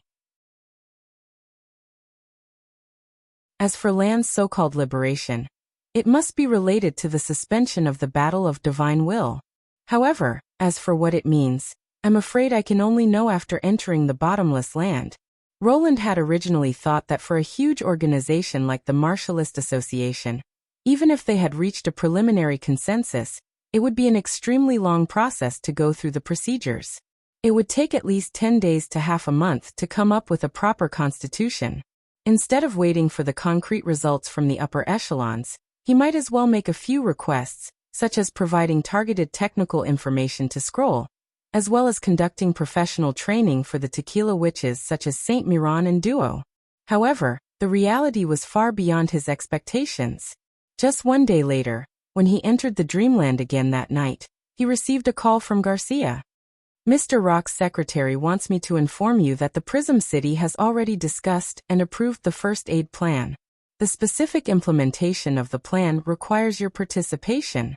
The meeting will be held at the Clover Group's New Energy Automobile City Project Department. If there are no other arrangements, we'll set off now. Wait, Before Roland could react, the other party hung up the phone. Following that, there was a series of knocks on the living room door. Roland hurriedly put on his coat and opened the door. It was Garcia who was standing outside the door. Why does Rock's secretary have to inform you? And then you have to inform me? Roland was puzzled. Can't Mr. Defender just call me directly? Why did you have to come here? You really don't know anything, Garcia said grumpily. This represents the Martialist Association's recognition of you. And it's also the standard for high-level communication.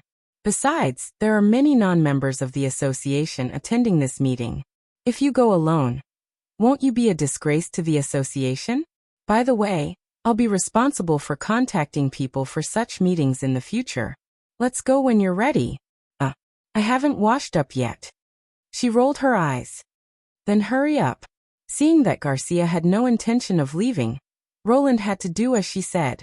However, when they went downstairs, they suddenly remembered that Garcia's luxury 2-door car had been smashed into scrap metal during the last rescue.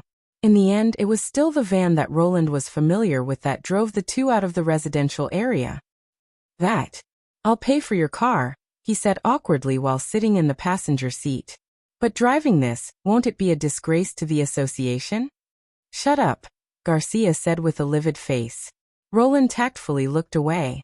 After driving out of the urban area, her expression recovered a little. What happened before? Since it was to save a life, it can be regarded as extremely important, so I can let you go for the time being. As for what happened at that time, I'll also abide by the association's rules, and won't ask you about it for the time being. Roland was startled and did not know what to say for a moment.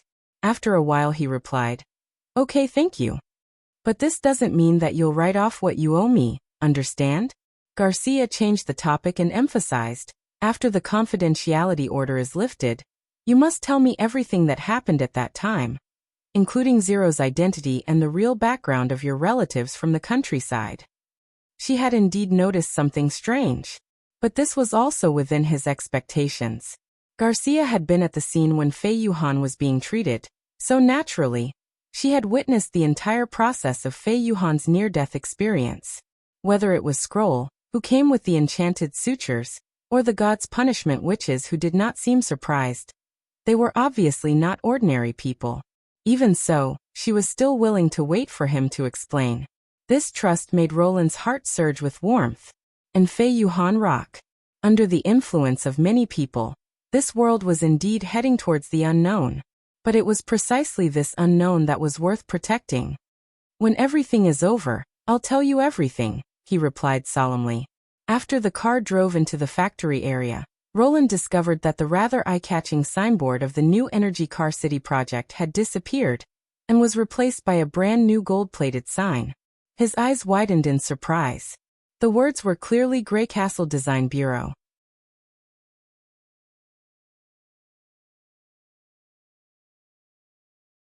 Chapter 1371. That was not the only change in the factory. Roland noticed that many workers were dismantling the billboards on both sides of the road along the way. The noisy construction site was now quiet, as if the huge Auto City project had been emptied in the blink of an eye. Scaffolding had been set up inside and outside the low wall that was used to separate the construction site. It seemed that a new outer wall was going to be built on this foundation. What was more, he saw many armed policemen setting up cordons and checkpoints outside the project department. Anyone who entered or left the building had to be identified, and vehicles were not allowed to approach the project department building. After verifying his and Garcia's IDs, the policeman gave them a standard military salute and opened the gate for them. "Oh my God," Garcia whispered. "What did you ask the association to do?" "To be honest, I don't know more than you do," Roland said innocently, shaking his head. "I haven't asked for anything yet." As the two of them walked to the front of the building, Garcia's footsteps paused slightly, and she could not help but frown. Standing outside the door was her father, Guard, one of the members of the Clover Board of Directors. "I've been waiting for you for a long time." Guard nodded at his daughter, and then stretched out his hand. "Mr. Roland, although I knew you were extraordinary the first time I met you, I didn't expect that you would exceed my expectations. From today onwards, this factory is yours." Guard was congratulating Roland, but there was not much joy in his tone.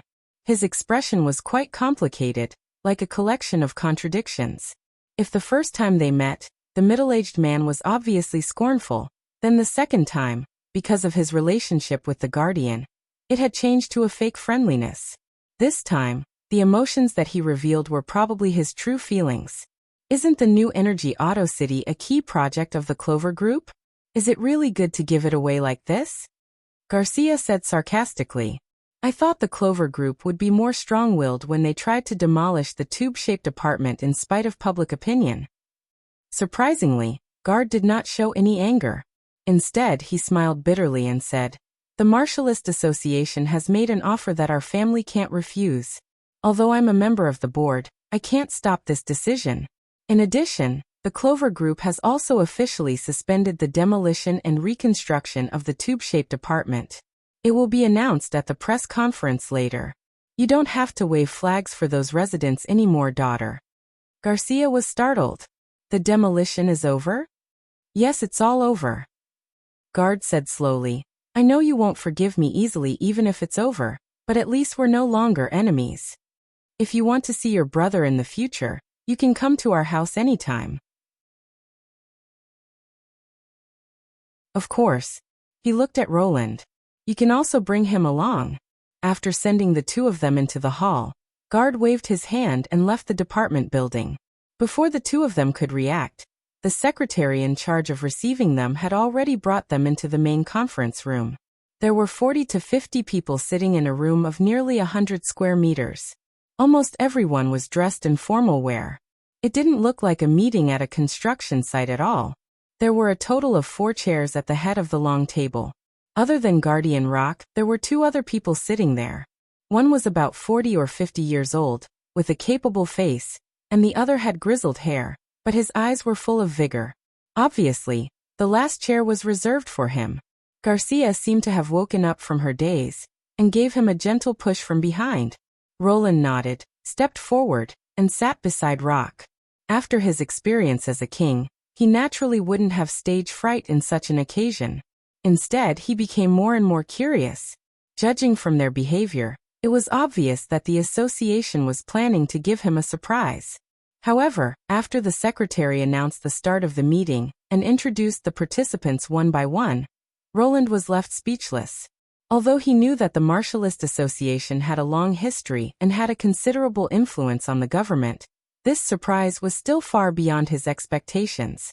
From metallurgy to materials, from mechanical design to automatic control, almost all of the participants were authoritative experts in their respective fields.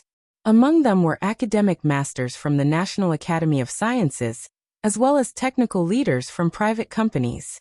More importantly, these 40 to 50 people were just representatives. Each of them had a huge team behind them, and they could completely take care of the entire process from research and development to production. The 2 people sitting on his right were the Chief Technical Director, Director Wu, and the Administrative Director, Director Liu. The former coordinated the progress of various research projects, while the latter was responsible for the allocation of personnel and resources. The entire system was obviously professional, and the small team from the Design Bureau of Greycastle couldn't compare. Because of this, the association had taken over this piece of land. Without enough land, it was impossible to carry out so many research projects at the same time. In addition, both of them were also representatives of the government, and were among the few in the meeting who knew about the project. The whole project was named the Niwa Project. It was very appropriate to use the legend of patching up the sky to fight against the erosion. However, because only a few government officials knew about the other world, the paper documents explained the project as a recovery drill. That was, assuming that human civilization would eventually be destroyed by the erosion, and the survivors would use the post-war resources to rebuild civilization on the ruins. One of the key reasons was that some of the awakened had undergone a rare mutation under the influence of the erosion, and evolved special abilities that were very different from the existing force of nature. Therefore, any research project must take these factors into account. As for the specific appearance of the special abilities, it was up to the association's chief hunter, Roland. Seeing this, Roland almost spat out the tea he had just drunk. In other words, the main content of the meeting was to listen to him announce the abilities and discuss their uses. Even if he made it up, everyone had to seriously consider how the abilities would affect the reconstruction of civilization. It was fortunate that the Martialist Association was doing this. If he had announced this almost childish condition himself, perhaps half of the experts present would immediately leave. I wonder if Mr. Roland is satisfied with this plan? Rock looked at him and smiled. Previously, when you made that request to me, you said that it was extremely important to this world. I thought it was just an exaggeration, but now I understand the true meaning of your words. Considering that the manifestation of magic in the 2 worlds is different, no matter how strange your request is, they won't be able to raise any objections. Roland raised his eyebrows. You believe everything I said? To be honest, I don't know either. He retracted his gaze. But as long as we can work together to defeat the erosion, there will always be a chance to verify it in the future, right? And this brand new design bureau is just the beginning. The let go of that which comic is coming. Please stay tuned for more details. There will also be an official poster giveaway. Everyone can come and try your luck.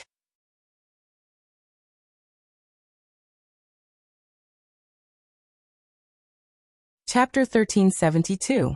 The battle started quickly and ended just as quickly.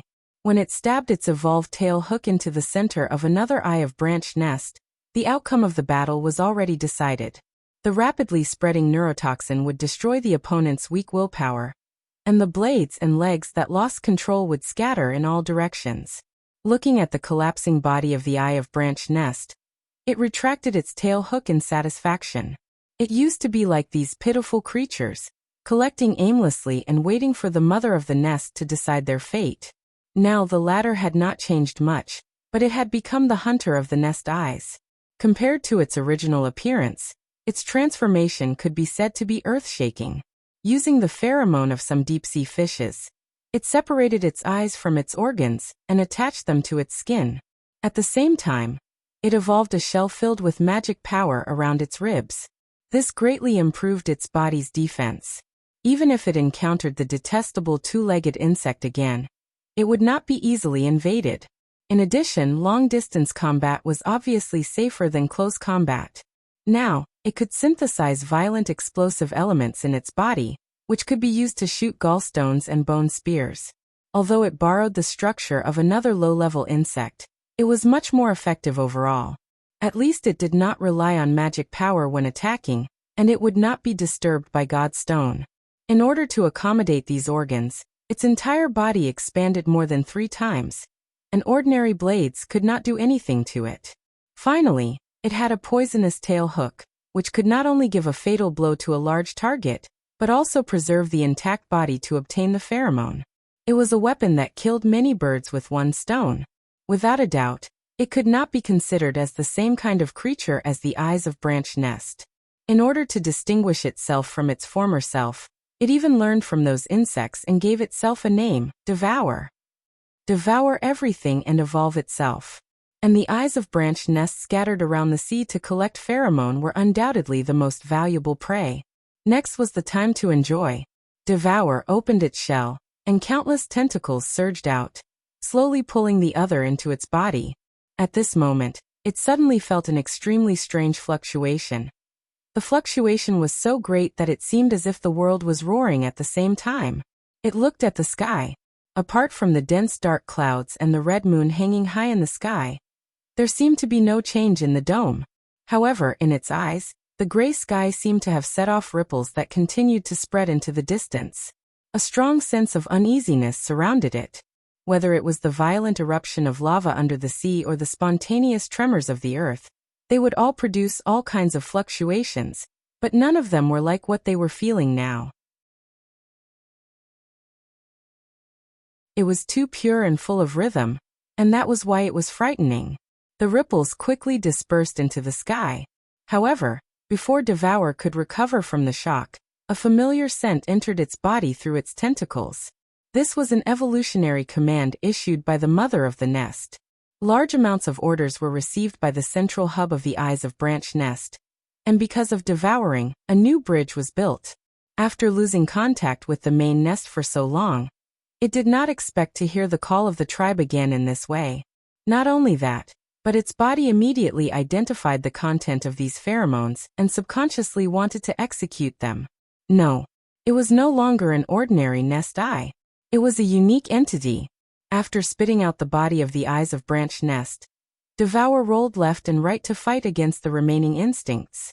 Blade and Foot, who were guarding at the side, were so scared that they did not move.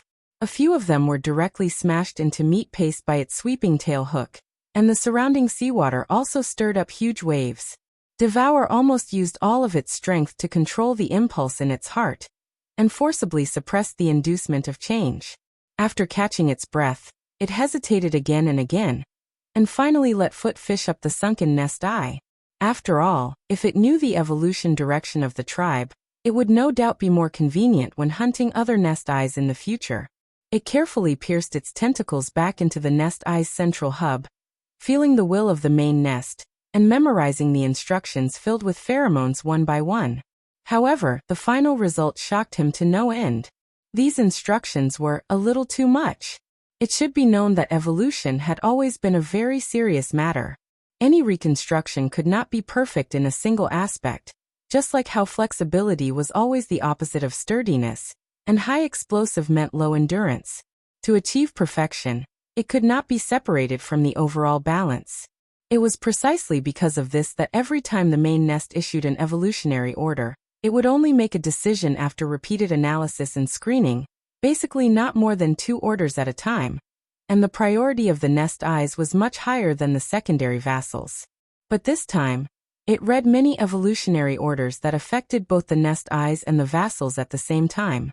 For example, endurance of pain, rapid blood clotting, rapid reproduction, sharp carapace, and so on.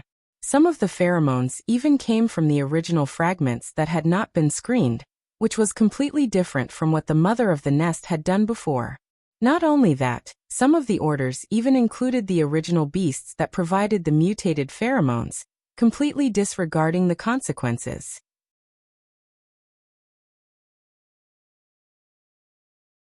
Indeed, these evolutions could greatly increase the tribe's strength in a short period of time, but at the same time, it would also ruin the tribe's future. It still vaguely remembered the trend that was engraved in their bloodline. The ultimate goal of their evolution was not to continue, but to fly higher into the sky. But once the evolution was completed, the flaws brought by the inferior pheromones would be difficult to make up for.